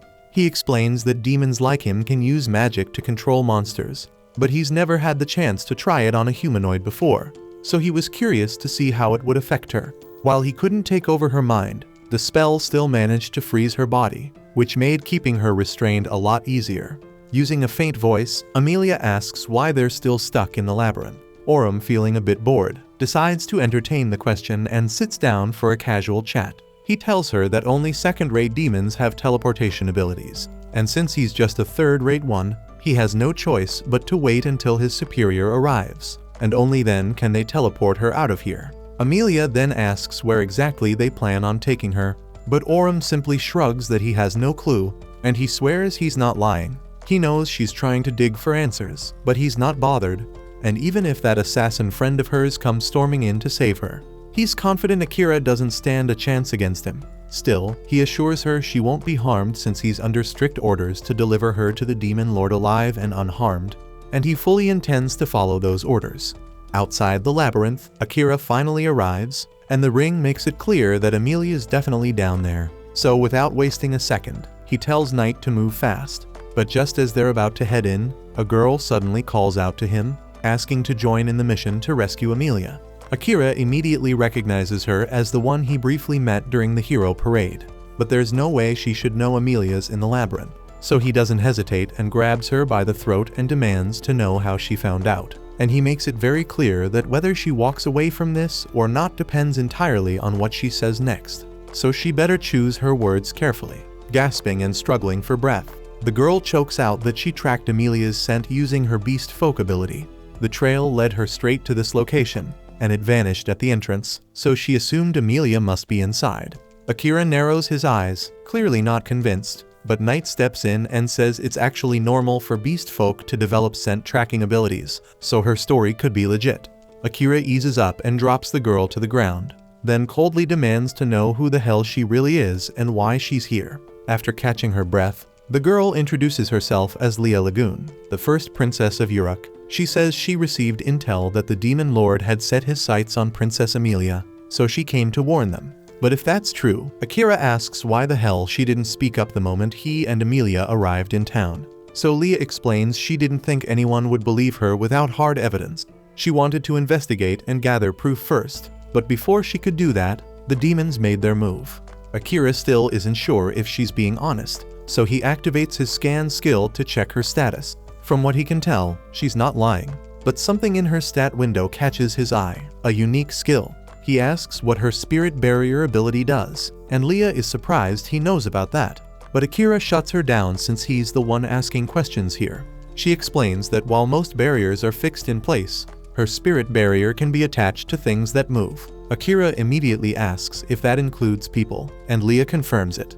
And that's all he needs to hear because she could actually be a valuable ally for what's coming. Then Leah adds something else. The demon lord is targeting Amelia specifically because he wants her resurrection magic. Hearing that, Akira fully grasps how high the stakes are now, so he doesn't waste another second and tells Leah to hop on night with him because they're going in now. At the same time, deep within the labyrinth, Aurum had just revealed that the demon lord is after Amelia's resurrection magic. But Amelia can't wrap her head around why. Demons already live for what's basically forever, and they're notoriously hard to kill. So what would they even need resurrection magic for? Honestly, Aurum doesn't get it either, because the spell can't bring back people who've been dead too long, and once it's cast, it can't be used again for several days, so its usefulness is actually pretty limited. What throws Amelia off even more is how much Aurum already knows about the details of her resurrection magic. But before she can ask anything, he casually shifts the conversation. He reminds her that once he kills Akira, she won't be able to bring him back anyway because she already used the spell on herself after taking that fatal blow. He grins, practically giddy at the thought, saying he can't wait to see the look on her face when Akira's lifeless body hits the ground. And he wonders if her reaction will match the sheer horror he saw on Kiliku's face all those years ago. Meanwhile, on the surface, while heading toward the dungeon, Akira turns to Leah and asks what she was doing in the Kingdom of Ravens when he first ran into her. She explains that she was searching for her family, who had been kidnapped by a black slime. That catches Akira off guard, and Amelia also had a run-in with a black slime. Though he's not sure if there's a connection between the two events, Leah continues, saying she was adopted by Uruk's royal family. But before that, she lived in a quiet, remote village. And one day, a black slime suddenly showed up. Normally, slimes are weak monsters easy to kill, but this one was different. It devoured her mother, father, younger brother, and wiped out the entire village in a single day. There's no way a normal slime could have done that, so she's convinced someone tampered with it and released it on purpose. After losing everyone she knew, the royal family stepped in and offered to adopt her, recognizing her potential as a protector. She accepted and eventually became a princess of Uruk, and by using her new title, she began digging into the slime incident. And her search eventually led her to Ravens, and that's when she first crossed paths with Akira. While investigating, she discovered her village wasn't the only one hit. Dozens of people, humans, beast folk, even a few elves, had vanished in similar attacks. All of them were sacrificed in some kind of summoning ritual. And the worst part was that she later learned the ritual was the one that summoned the heroes. So when she watched the parade that day, it wasn't to celebrate. She was there to see the faces of the people her entire village was sacrificed to bring into this world. Akira asks her if she holds any resentment towards him for what happened, but she says she knows he and the other heroes aren't to blame for what happened. Her hatred is directed at the king and princess for killing the people she loved for their personal gain, and Akira also has a score to settle with them, so he and Leah have something in common. While they are on the topic of the summoning ritual, Akira tells Leah that he doesn't believe that the king actually summoned them to fight against the demon lord, and Knight tells him he's right to not believe it because it's a bold-faced lie.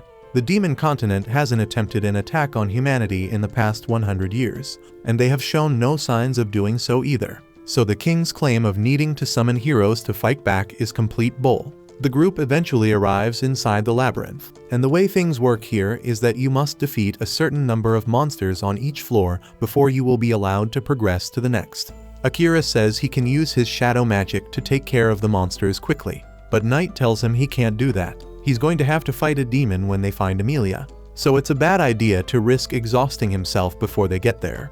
But Akira says they have no other choice since Leah can't fight, and he's the fastest one here. Knight tells him she can fight in his place, and if she goes into battle mode, she should be able to tear through the monsters on each floor in no time. But there's a risk of her losing control to her instincts in that form, so she's worried she might hurt Akira or Leah. Akira looks at Knight and assures her that as long as he is here, he will make sure she doesn't lose control, so Knight decides to put her faith in him.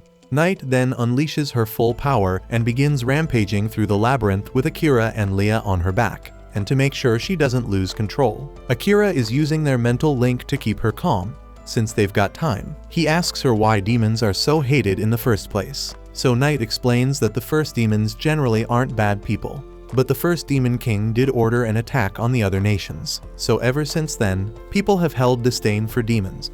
Some demons are genuinely evil and see other races as nothing but bugs to be crushed. But at the same time, there are demons who wish to live in peace and avoid bloodshed. So she asks Akira to remember that not all demons are evil. After a short time, they reach the floor where Amelia is being kept, and the second they arrive, Leah throws up a barrier around both Akira and Amelia. Orem blinks in surprise because he wasn't expecting Akira to make it this fast. But Akira, dead serious, says he's here to take Amelia back. Orem just laughs and asks how exactly he plans to do that when he's about to die. So without waiting another second, Akira lunges in for a surprise attack, but Orem effortlessly parries the blow and starts forcing him back, slicing at his limbs every so often. It's clear he's just playing with Akira, fully aware that he holds the power advantage. But Akira still has one ace left to play. He triggers his shadow magic and uses the blood pooled on the floor to summon shadow beasts into the fight. Caught off guard, Orem is swarmed by the creatures, and that gives Akira the opening he needs to close the distance and slash up both Orem's arms and legs, leaving him brutally wounded. As a desperate move, Orem summons all the labyrinth monsters under his control and sends them charging at Akira, who's still reeling from the strain of using shadow magic. But just before the monsters reach him, Leah casts a reversed spirit barrier around Akira, bouncing their attacks right back at them and wiping them out. Now, Orem has nothing left and every option is gone, and he's completely at Akira's mercy. And even though Akira knows the logical thing to do is finish him off, he hesitates since Orem looks too much like a human. That moment of doubt ends up costing him because he waits too long, and it gives Orem superior enough time to arrive. So Akira's heart sinks. He barely survived a fight with a third-rate demon, and now he's standing face to face with a second-rate one, and he has no idea how he's going to survive this. Knight warns Akira that facing the demon head-on isn't an option under any circumstances, stressing that this opponent is operating on a completely different level. Akira has to think strategically if he wants even the slightest chance of surviving. The demon, noticing that Orem can no longer fight, casually sweeps him across the room with a burst of power just to remove him from the battlefield. Without hesitating, he casts a ribbon around the group and shatters the barrier Leah created as if it were nothing, leaving her stunned by how effortlessly he demolished it. She tries to push herself back up to form another shield, but Akira steps in and stops her, telling her it's far too dangerous to try again. The demon agrees that backing off is the wise move, claiming he's not after her anyway and his target is Amelia. A split second later, a ribbon slams into her and sends her crashing into the wall. Akira bolts to her side, but the demon casually tells him not to panic because she's still breathing, just paralyzed for now, so she won't be a problem.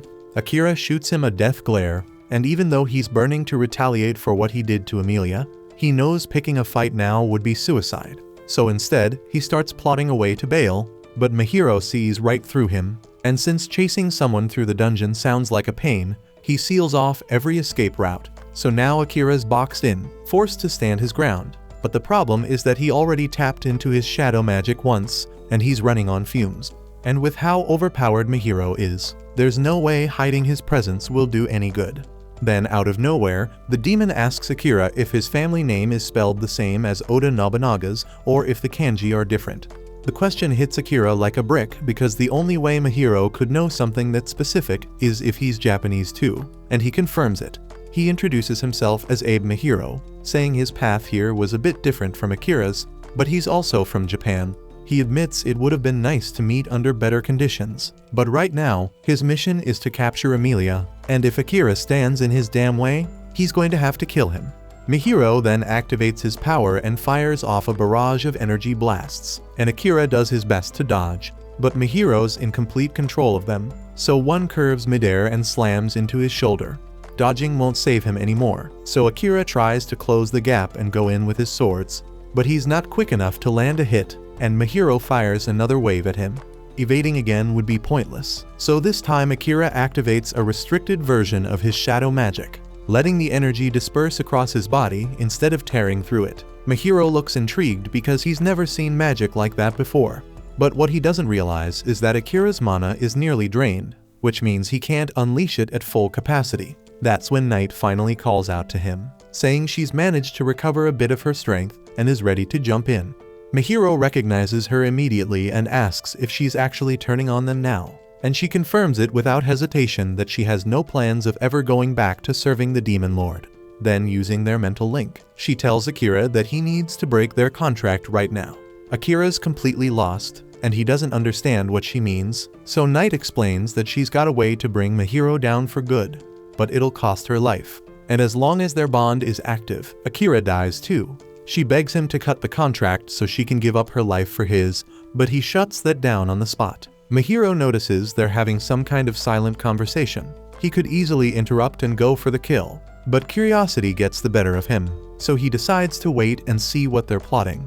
Akira tells Night that back when it was just him, he thought there was no chance of winning, but now that she's with him, they might actually stand a chance, so there's no way he's letting her throw her life away. Night warns him again that there's no certainty they can pull this off, and this plan is a gamble, but Akira says he'll take that gamble if it means she gets to live. Night hates that he's willing to put himself at risk for her, but she respects his call, so she taps into her remaining energy and begins to transform. As a brilliant golden light fades, Akira is stunned to see her take on the exact appearance of Captain Saren. In this form, she can wield all of Saren's abilities, but the clock's ticking, and it won't last long. She tells Akira they need to wrap this up fast, and without wasting a second, she summons Saren's signature spell, a massive hammer of light that materializes in the sky, forcing Mihiro to throw up a defensive shield. The brilliance of the light also empowers Akira's shadow magic, so he coats himself in darkness to boost his offense and rushes in for the strike. Night charges in too, hammering Mihiro with relentless attacks. The pressure builds, and Mihiro starts to falter under the non-stop barrage. That's when Akira lands a clean slash across his back. Night quickly warns him that her form is fading soon, but Akira doesn't care. He's confident that with one more move, he can end it. But Mihiro isn't done just yet, and he still has one final card to play. Then, with a snap of his fingers, everything flips, and Emilia appears right behind Akira and drives her hand straight through his chest. She'd been under Mihiro's control, and the moment the spell breaks, her eyes widen in horror. She screams, unable to process what the hell she's just done. Akira tries to calm her down, telling her none of this is on her, and he knows damn well she'd never lay a hand on him on purpose. But that doesn't change the fact that he's bleeding out fast. He keeps fighting to hang on, repeating that he can't afford to die, not before he sees his goals through. But a second later, the light vanishes from his eyes, and his body goes still and cold. Just as his heart is about to give out, the system buried inside him kicks in, detecting the fatal state of his injuries, and immediately triggers emergency healing mode. A surge of energy bursts from Akira's body as the system begins patching him up. Mihiro notices and rushes in to finish him off, but the system has already thrown up an unbreakable barrier, so his follow-up strike can't even scratch it. Once the regeneration is complete, Akira starts to rise again, but this time he's not in control. The system has classified Mihiro as a high-level threat, so it switches to combat protocol and launches straight at him. The two collide, and with the system calling the shots, Akira's shadow magic becomes razor sharp. So when Mihiro counters with a desperate slash, Akira blocks it with a wall of shadows, then whips those same shadows forward to bind Mihiro where he stands. The system issues a final warning: reverse the spell on Emilia and disappear, or die right here. But Mihiro refuses to cave and instead goes after Emilia, planning to force Akira into a corner and make him take the hit for her. The system couldn't care less about Emilia, but Akira does, and just knowing she's in danger jolts him back to consciousness. He sprints toward her without a second thought, using his body to shield her from the attack.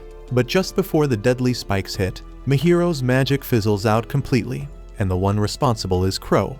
He made his way down here, worried sick about Akira, and luckily his timing couldn't have been better.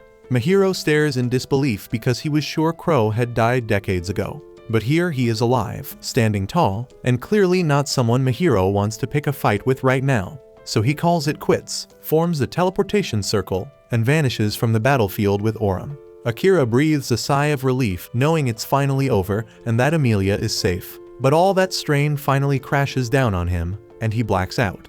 And when he finally opens his eyes again, 3 days have passed. Emilia and Knight have been at his side the entire time waiting, and they're beyond relieved to see him awake again. Not long after, once Crow notices Akira's awake, he drops by to check in, and he's brought a few guests who were eager to see him.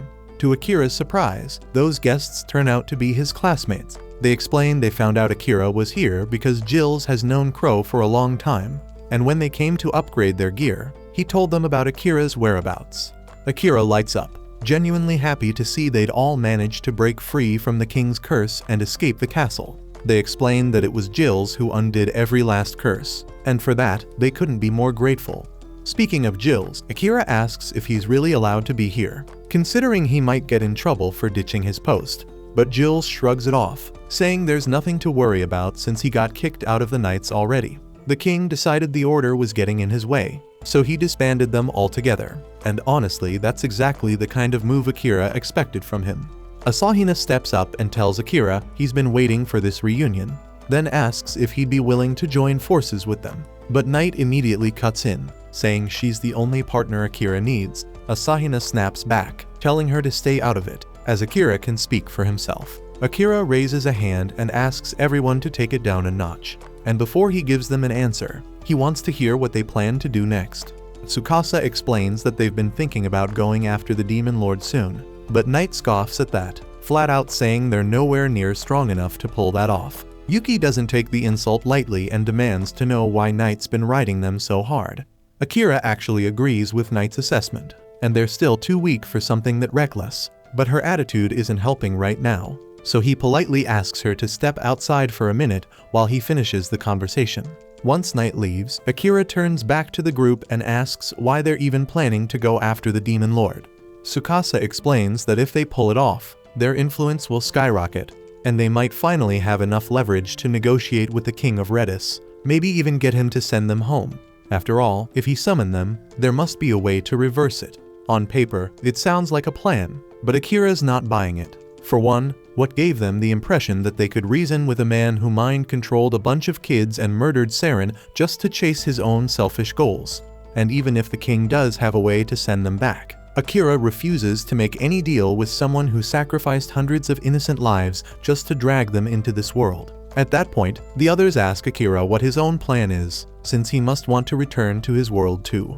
Akira explains that the demon Mihiro can create teleportation circles, so there's a chance he knows something that could help them get back. Akira intends to break into the Demon Lord's castle one day and force him to talk. But before any of that, he has to settle the score and avenge Saren's death. After that, he'll do whatever it takes to make it home. But hearing those words hits Emilia hard. She wants him to succeed more than anything, but she also doesn't want to be left behind. The emotions hit all at once, and she quietly leaves the room to clear her head, and Akira follows after her. He finds her standing at the cliff's edge overlooking the water. Emilia admits she's always known they'd have to part ways someday, but that doesn't make it any easier to face. There's something she needs to confess, and Akira immediately tries to tell her she doesn't need to apologize for what happened in the dungeon, as it wasn't her fault because Mihiro had taken control of her. But that's not what she means. Hurting Akira tore her apart, but for just a split second, a twisted part of her felt relief because if Akira really died by her hands, he would never forget her. The idea that he'd go back to his world and eventually erase her from his memory scared her more than anything. She knows it's a horrible thought, and Akira doesn't really know how to respond to it. But what he does know is how he feels about her. He tells her that in his world, when two people vow to spend their lives together, they wear rings on their fourth fingers. He doesn't have a ring, but instead, he gives Emilia his sword and uses it to carve a ring around his own finger. Then he looks into her eyes and tells her he loves her, and if she's willing, he wants to be her partner for life. Emilia's heart practically bursts with joy, and she tells him she loves him too, and with tears in her eyes, she makes the same cut around her own finger to match his, sealing their vow to stay together. Akira gently takes her hand and asks if there's anything she wants from him. So Amelia holds on to him and says all she wants is for him to promise that he won't die, he won't forget, and he'll never leave her behind. And Akira swears he'll do everything he can to keep those promises. And as the sun breaks over the horizon, the two share a kiss that marks the start of something beautiful. Meanwhile, at Crow's home, Tomoya fills the team in about a festival coming up in a nearby village, casually mentioning the annual beauty pageant it's famous for. But there's a dark twist. Every year, the winners vanish without a trace after the show, and because of that, rumors of a human trafficking ring have been circulating. The group suspects there might be some truth to it, and if they can take down whoever's behind it, they figure they'll finally earn Akira's full respect. So the next morning, they set off for the city of Mali, and with Amelia fired up to enjoy the food and festival vibes, Akira ends up tagging along with the rest of the gang. Once they arrive, Amelia lights up with excitement at the idea of joining the contest, thinking there might be food as a prize, and knowing how hyped she is, Akira quietly keeps walking so he doesn't ruin her mood. On the way to sign-ups, they stumble into a scene where a girl is shouting at the receptionist, accusing them of being racist. Curious, Akira asks what's going on, and the girl explains that demons are banned from competing. He's caught off guard when she casually reveals she's a demon herself, but she doesn't seem the least bit bothered by it. Knight instantly recognizes her, and the girl casually introduces herself as Laddie. After hearing she's a demon, Akira tries checking her stats, but nothing shows up. Out of nowhere, Laddie grabs his arm and begs him to help her get into the contest, leaving him stunned. Amelia, not thrilled with another girl clinging to her guy, jumps in and pulls them apart. She flashes her medallion to register herself, and the moment the receptionist spots it, she immediately realizes Amelia's an elven princess. Amelia's clearly pleased to be getting the respect she thinks she deserves, but then she turns and glares at Akira for letting another girl get handsy, so he tries to explain that Laddie just clung to him out of nowhere. And after igniting jealousy in Amelia, Laddie keeps arguing her case with the receptionist, pointing out how every other race is allowed, just not demons. Seeing how determined she is, Amelia admits Laddie doesn't seem like a bad person. So Akira steps up and says he'll take responsibility for her. And with Amelia's approval, the receptionist agrees to let Laddie enter under her name. Laddie thanks him, then suddenly recognizes Knight. So Knight mentions that he's now under contract with Akira. When Akira asks how they know each other, Knight says he'll explain later because there are still a few minutes left before the contest starts. Laddie then invites both Akira and Amelia to check out the rest of the festival with her, and they agree to tag along. Not long after, Laddie is already out in front of the crowd, hyping herself up and handing out autographs like a pro. Knight watches with a smirk and tells Akira that Laddie's just on a different wavelength altogether, while Amelia comments that for a demon, she actually seems pretty decent. Not far off, a few girls suddenly spot Akira and start whispering excitedly, calling him the Silent Assassin. He's completely lost on where that title came from, but Crow fills him in that it's the name people gave him after he used his shadow skills to fend off the monster horde and save the city. As a reward for that, Crow presents Akira with a yellow adventurer medal, saying the guild officially bumped up his rank. Akira doesn't really care about that stuff, but Amelia chimes in, saying she's at silver rank and his sister Kilika's already gold.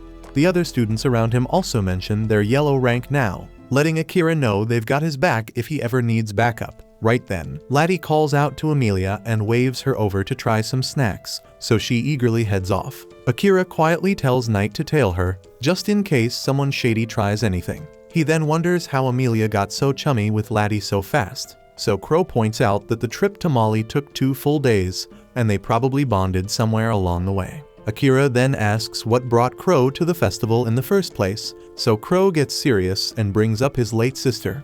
He explains that all this time, he never tried going after Graham for revenge, not because he didn't want to, but because he knows he's not strong enough anymore, and his fighting ability has slowly faded over the years. Akira finds it hard to believe because Crow still looks like a beast, but Crow explains that beastmen can grow older without showing much on the outside. Graham, on the other hand, always surrounds himself with elite bodyguards, and Crow's honest enough to admit he wouldn't stand a chance against them now. He also reveals that Graham has a long reach, and he's likely the one who leaked Amelia's location to the demons when she was captured by Orem. Finally, Crow tells Akira that the only reason he saved him in the Beast Labyrinth was because he wanted Akira to owe him. So if he hadn't stepped in, Akira would have died down there. Then he drops his real request, and it completely blindsides Akira. He's so shocked, he can't even speak. But Crow calmly tells him to think it over and give him a real answer later. At that moment, Jills walks up to remind Crow that they need to finalize their lodging plans, and Crow casually tells Akira that the main part of the festival's just about to start. Later at the arena, Akira and the students settle into a VIP room overlooking the contest stage, courtesy of Crow's connections. Knight looks thrilled about the special treatment, while Asahina nods in approval, thinking it's a smart move considering how famous Akira's become. But despite the perks, Akira sits quietly, deep in thought, even as the event kicks off outside. Eventually, Amelia's name is called, and the moment she steps on stage, the crowd erupts because her charm and presence are an instant hit. She throws a wink in Akira's direction, and even he admits she looks stunning. With everyone convinced Amelia has the contest locked in, a sudden twist hits the stage. Laddie appears in a mysterious dark cloak. The audience murmurs in confusion, but she calmly begins arranging magical crystals across the stage. In a flash, the crystals trigger a grand entrance, bursting into lights and illusions that reveal Laddie's true contest dress in dramatic fashion, and the crowd goes wild. After the final votes are counted, the judge announces a tie, so Amelia and Laddie have both taken first place. Laddie looks a little disappointed, clearly hoping to win outright, but Akira tells her it's still seriously impressive to have matched Amelia's beauty. Amelia, pleased by his words, smiles, while Laddie quietly observes the closeness between the two. She turns to Amelia with a grin and promises a rematch next year. Knight, however, steps in and warns Laddie she might be pushing her luck with how much attention she's attracting.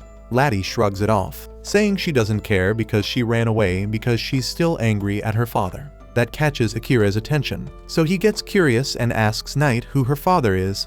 Knight sighs and finally spills the truth that Laddie is the Demon Lord's daughter, and the room goes dead silent. Meanwhile, watching from a distant location, Graham keeps his eye on the group through a surveillance feed.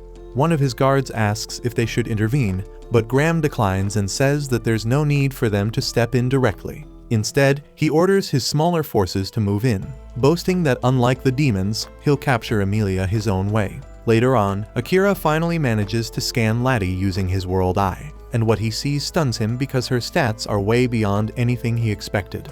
Amelia casually mentions that she always had a feeling Laddie was insanely strong, and reminds Akira to make use of the world eye anytime something feels off. She also reminds him to always use the world eye whenever someone shady shows up. Akira nods, knowing she means well, but behind his calm face, his mind is somewhere else. Every time he uses that cursed skill, it brings up disturbing visions of his dead classmates. Right then, Jills and Crow show up to let everyone know they've found an inn. Jills pauses and asks if he should book a separate room for Laddie, but she shakes her head and says she'll sleep outside. She explains that it's better that way because her demonic aura might end up scaring the other guests. Amelia nods and tells her to meet up tomorrow so they can collect their beauty contest prizes together. At night, Akira wonders aloud why they have to wait until tomorrow to claim the rewards, so Tsukasa chimes in, saying the contest organizers weren't fully prepared to hand them out yet, and when Akira asks how he knows, Tsukasa reveals that he actually entered the men's division and won it with barely any effort. While he was up there, he noticed the staff scrambling, clearly unprepared for the awards ceremony. Thinking about the reward, Amelia immediately assumes it's going to be some kind of delicious meal. After that, the boys head off to take a bath before bed. As they leave, Amelia turns to Akira and asks if he wants to bathe with her, but he reminds her that he's not allowed in the women's section. Right then, Crow stops Akira to remind him not to forget their earlier conversation, and Akira gives him a small nod but doesn't say anything. Seeing that hesitant look on his face, Amelia gets serious. Without warning, she drags Akira into their room, pushes him down onto the bed, and insists he needs proper rest because he's been pushing himself non-stop lately.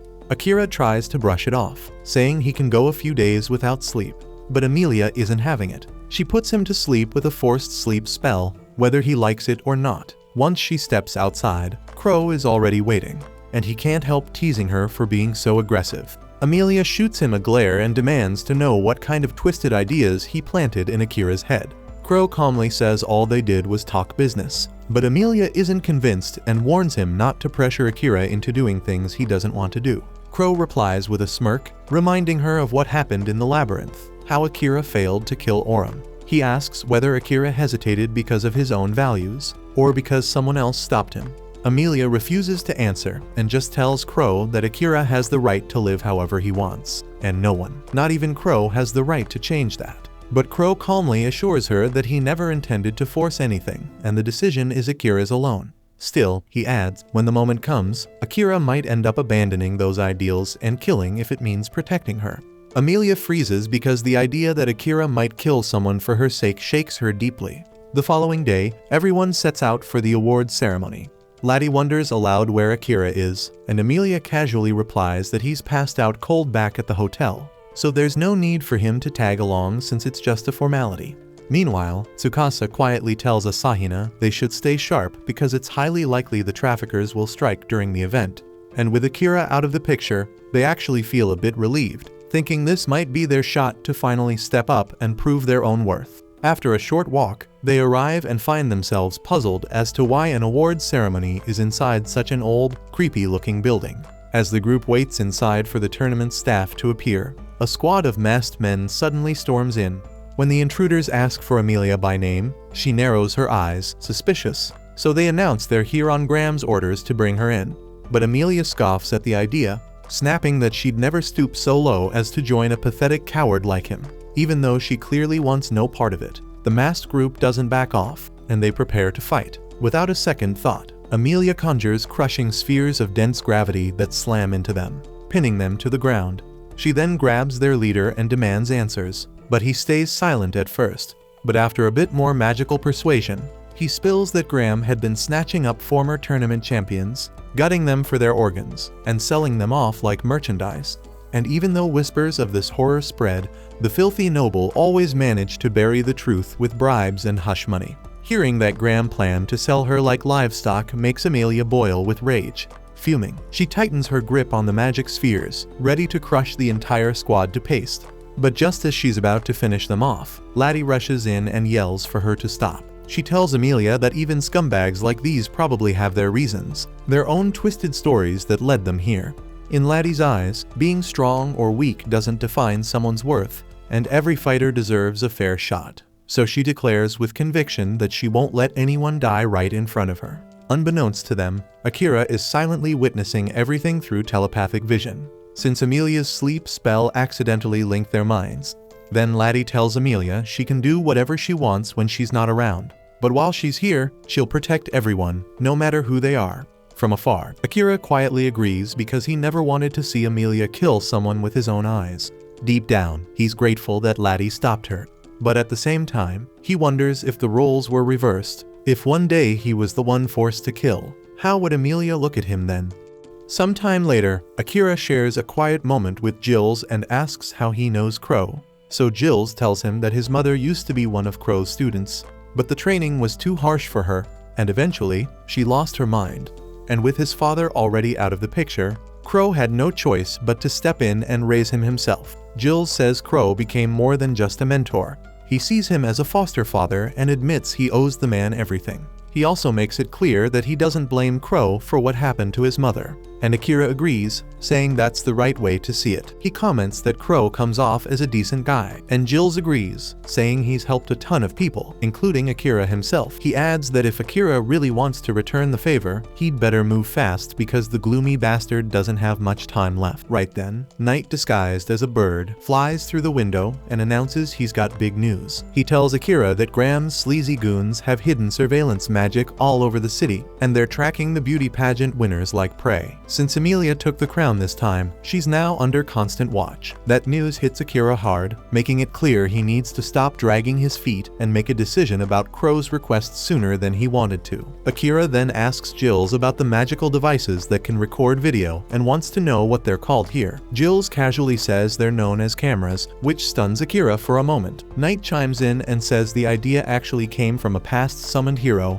and the locals just figured out how to replicate the concept using magic. Jills adds that a lot of inventions were passed down by former heroes, but the biggest example is the country of Yamato, because its food, buildings, and culture are almost a mirror of one hero's homeland. Right then, Amelia and the others return from their short trip. Akira wastes no time and calls the key members into the back room for a private talk. Asahina lights up, thinking this means Akira's finally decided to join their team. But instead of giving an answer, Akira turns to him and Tsukasa, asking if they brought him to this city knowing the winners of the pageant were being abducted. A stunned Tsukasa asks how he figured that out, and Akira calmly says he had his cat dig up the truth. Asahina and Tsukasa both lower their heads and admit they kept it from him. They explain they just wanted to prove themselves to him, even though they clearly failed to make any real progress. Akira informs them that he appreciates their intentions, and he's honestly glad to see they came completely ready to fight. Asahina then asks if that means Akira's finally joining their group, and Akira nods, saying their goals line up, so he'll back them up. Still, he makes it clear his priorities don't match the rest of the class, because his top concern is making damn sure Graham never lays a finger on Amelia again. That's when Crow steps in and says that if Akira's serious, he'll have to head to Uruk City, because Graham's running the Adventurers Guild there. Asahina offers to go with him, but Akira turns it down, saying this is something he needs to handle alone. Crow tells him that if he pulls this off, he'll personally lead him across the Demon Continent, since he's already been there before. Jills then decides that while Akira's dealing with Graham, he and the rest of the hero party will move ahead and wait near the Demon Continent's border for further instruction. He pulls out a map, and Asahina points out a possible meetup location, but Crow immediately shuts it down. When Akira asks why, Jills admits that's where Crow's mom lives, and the guy clearly doesn't want to go anywhere near her. That gets Akira's curiosity going, especially since he's heard Crow's already pretty damn old, so his mother should be long dead. Jills brushes it off and says they'll save that story for another day. Then Crow suggests a different place to meet. Once everything's settled, the group starts getting ready for their separate mission. While Akira's browsing for something to read on the 5-day trip to the capital, Amelia pulls Crow aside and tells him to stop putting pressure on her man. Crow shrugs it off, saying all he did was talk business, and if Akira got stressed, that's on him for being a softie. Amelia ignores the jab and suddenly asks him to take her in as a student. He reminds her he already said no, but she doesn't back down. She tells him she's got people out for her blood, and she refuses to let Akira sacrifice his values just to keep her safe. Crow actually finds himself a little impressed by that, seeing she's serious about pulling her weight instead of slowing Akira down, and just like that, he agrees to take her under his wing. Not long after, Akira's all set to go, and Jills hands him a bag he forgot to grab from Saren's room back when he fled the kingdom. Asahina tells Akira they'll keep training and getting stronger while they wait for him, and the two exchange a final promise: don't die. With that, Akira heads off on his next journey,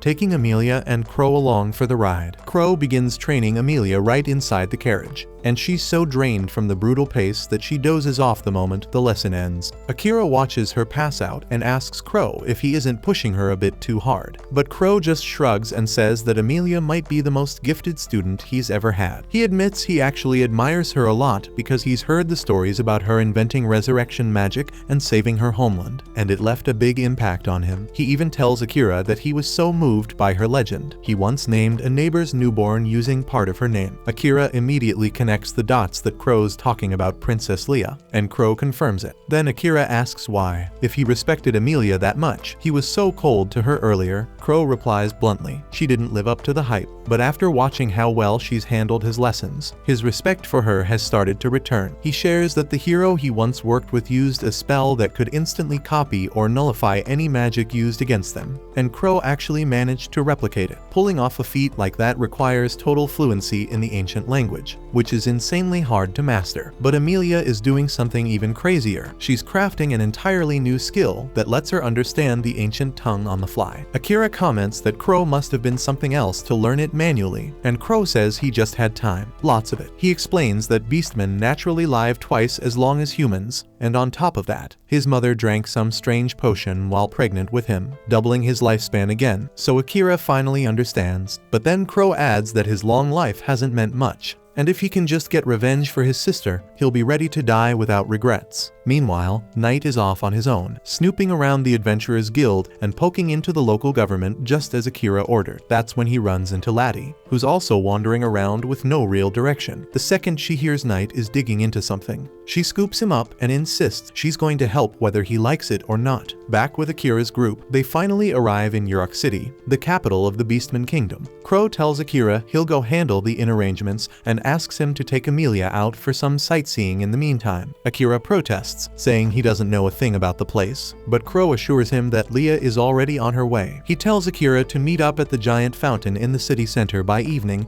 and encourages him to just relax and enjoy his free time. So Akira and Amelia head off to spend the day together, deciding to enjoy a casual date before Leah arrives. They then sample a bunch of different dishes and share a few wholesome moments before the Beastfolk princess finally arrives to show them around. She takes them on a calm boat ride, explaining that drifting along the river is the best way to experience the heart of the city. Once that's done, Leah leads them toward the royal palace and reveals that her father, the king of Uruk, has arranged an official banquet to honor the elven princess's arrival. While heading there, Akira takes a moment to thank her for saving their lives during the last incident, then asks if her barrier inversion skill was a modified version of Crow's inversion spell. Hearing that catches Leah off guard, and she quickly clarifies that her technique is just a twist on regular barrier magic, so it can still be broken if hit hard enough. Crow's inversion, though, is on a whole other level. His version activates instantly and can't be overwhelmed by any kind of magic or attack. She admits she did try to model her version after Crow's spell. That's when Akira mentions that Amelia's now training under Crow, and he figured Leah might have some tips to share. The moment she hears that Crow is actually teaching his inversion spell to Amelia, Leah totally loses it, then turns to Akira and blurts out that he's just as impressive as Crow. She even gushes about how badass he looked when he used his shadow magic to take down the demon. But Akira doesn't have the heart to tell her that he wasn't exactly in control back then. Before long, they reach the palace throne room, where the Beastfolk King personally welcomes Amelia and Akira. After exchanging some formal greetings with Amelia, the king thanks her for rescuing his adopted daughter in the dungeon. Amelia humbly says that it was really Crow and Akira who did the saving, and the king nods, saying he'll thank Crow in person later. Then he turns to Akira and tells him there's a mission that only someone with his unique skill set can handle. But Akira calmly replies that he'll consider it after hearing the full story. The royal guards tense up at his casual tone, but the king isn't offended at all. He straight up tells Akira that he needs someone eliminated, and in return, he'll guarantee Akira total protection throughout the country. Akira flat out refuses,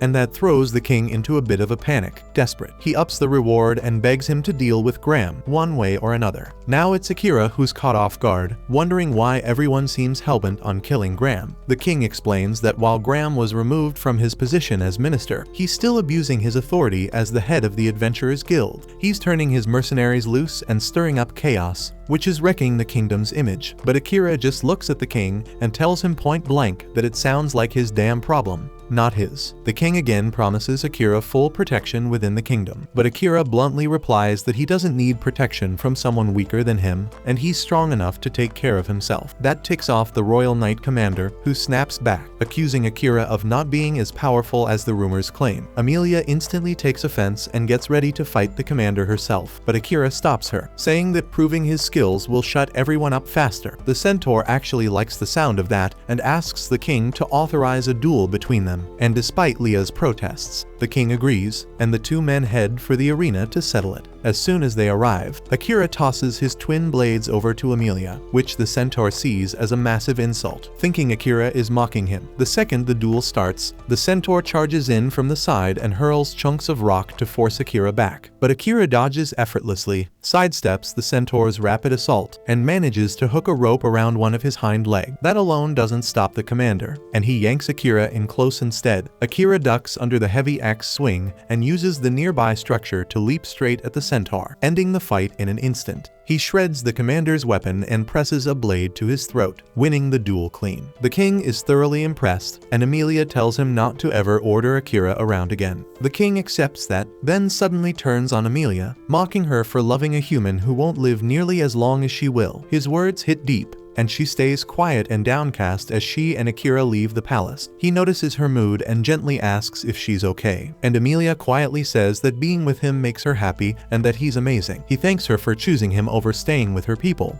and she gets teary-eyed hearing that. She throws her arms around him and says that if he dies, she'll die with him. Later, Akira arrives at the fancy hotel Crow booked, free of charge thanks to a huge debt the owner owes him. Amelia suggests they mess around in bed before dinner, but Akira turns her down, saying he'd rather spend time reading. Crow chuckles, saying Akira reminds him of someone else who was obsessed with knowledge, and that guy eventually became known as the Sage. Curious, Akira asks who he's talking about. When Crow says it was Saren, Akira is shocked. He admits he owes Saren more than he can say and swears he'll avenge him someday. That's when Crow tells him he can speed that up by taking on his request. Curious, Akira presses him, and Crow drops the bomb that Saren's killers were hired by the king, but the hit was arranged by Graham. Hearing that shakes Akira to his core, and for the first time, the thought of killing Graham himself starts to feel very real.